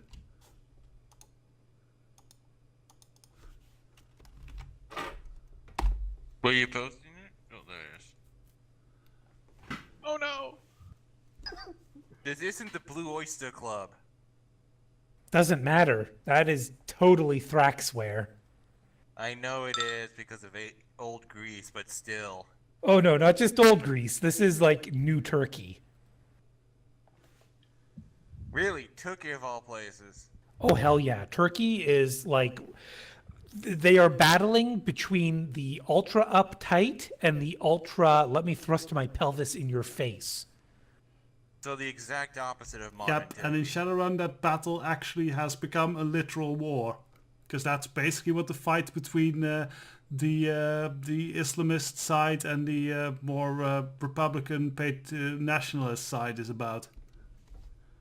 I'm disturbingly picturing Rave dressed in decaled rebel uniforms fighting the Turkish military. No, that is the Turkish military. They'd be Wait, fighting the allies of Allah. Wait, so the Turkish military is a bunch of military-issued rave Not gear, really. Not really. I'm making a joke. but still be entertaining to watch. It's like, oh, okay. So I guess as soon as night falls, the glow sticks come out. Okay. So when it comes to BBM for this, is everybody here prepared to commit to, putting some messages into BBM, or because of real life, or do any of you think this is a bad idea and you'd rather we save this for dedicated roleplay session time? I can do BBM, but just know that if I'm in the middle of work, there's going to be delays if you're talking to one of the characters.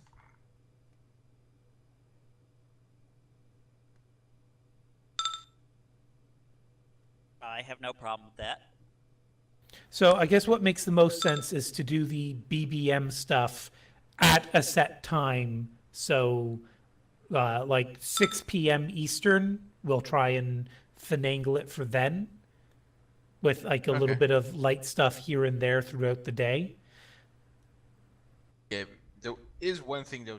Okami has wanted to speak with I have wanted Okami to speak with Ace in private about what went Yeah, down. no, and Ace isn't even here yet, and that's why I was asking if we want to continue this session later. Additionally, West End Mike wants to talk to Pirate in private. So the other option, of course, is because there are, oh God, how many characters here? 1, 2, 3, 4, 5, 6, 7, 8, 9, 10, 11, 12, 13, 14, 15, 16 characters. There's twice as many characters as there are players right now. That is going to be a very messy chat room if we keep it all in one chat room.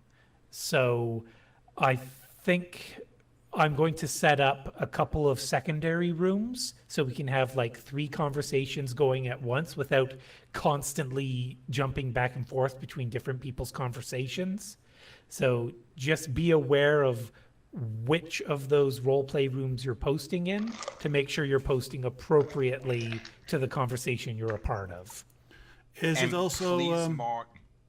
No, go ahead. is it also fine that if we roleplay out a conversation between 2 characters or such, we can just send you the log in case you can we do that. Absolutely, you can do that in private and send me the log. Yeah, in case, because throughout the week I am gonna be around on TeamSpeak every once in a while, and well, maybe we find some time somewhere.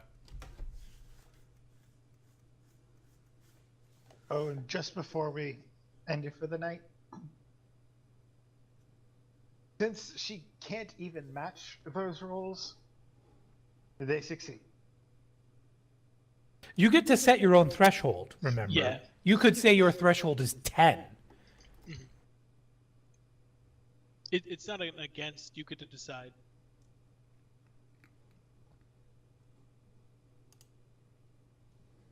And bear in mind, these 2 are using human etiquette on you. So, Bones, you could have the advantage. Go ahead and roll intuition plus charisma. Carbon copy, roll judge intention. Which technically is actually the same thing. So, both of you roll judge intention, ironically.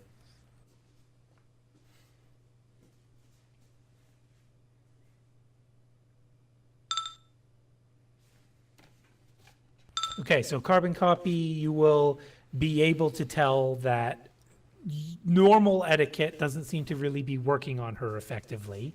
And Bones, you're kind of getting that same inkling, though not as thoroughly as carbon copy. So both of you may now try another intuition plus charisma, although this technically isn't judge intentions. It's more of empathetic attempts. So none of your social training applies unless you have like animal handling, which I don't think either of you do. So in other words, roll without the. Just roll the exact same dice pool you just did. Just did? Okay. Yeah, judge intentions again, basically. Okay, and carbon copy.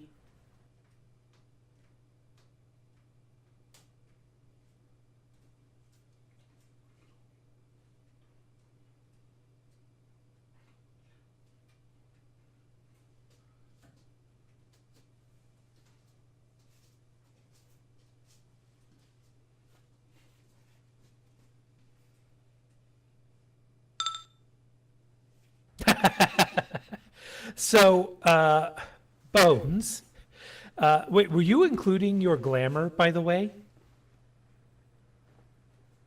No. No? Okay, so it would have been 15, or sorry, 16 earlier with your etiquette? You told me not to include. Okay, so you would have rolled 16 SR4 originally, right? Correct. Okay, cool. So, so no problem there. Bones, you're not quite connecting with Katya I shouldn't make this assumption. My reading of this, Hunter, you can read this a different way if you'd like, but Bones just isn't connecting with Katya. She sees him more as one of those humans that she's been warned by Chang to avoid. Meanwhile, Carbon Copy, he seems more oddly down to earth on the same level. He's more willing to hear Katya out, it seems. He's somehow developed a keen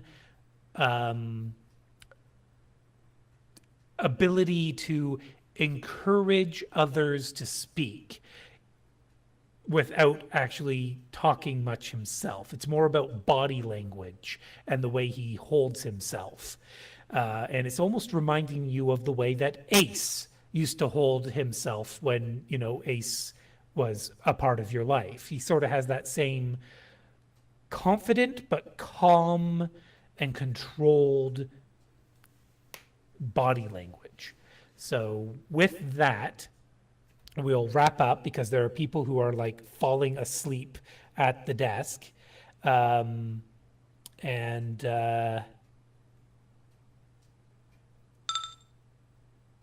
Just to let Twister and Frosty know, I PM'd VT the threshold. Okay. Did I ever reach it? You were just shy of it at a certain point. Yeah. But yeah, so Carbon Copy, clap, clap, clap, clap, clap. And we will end the session right now. I'll get onto BBM and set up those chat groups. And then I'm going to do my laundry and then go to bed after my laundry is done.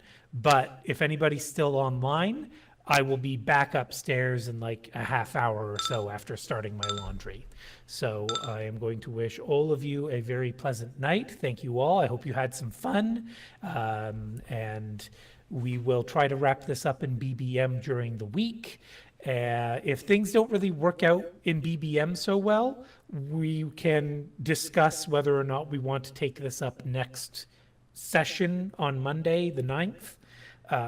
If everything's good, then the 9th will be the mission where you're entertaining battle ball players.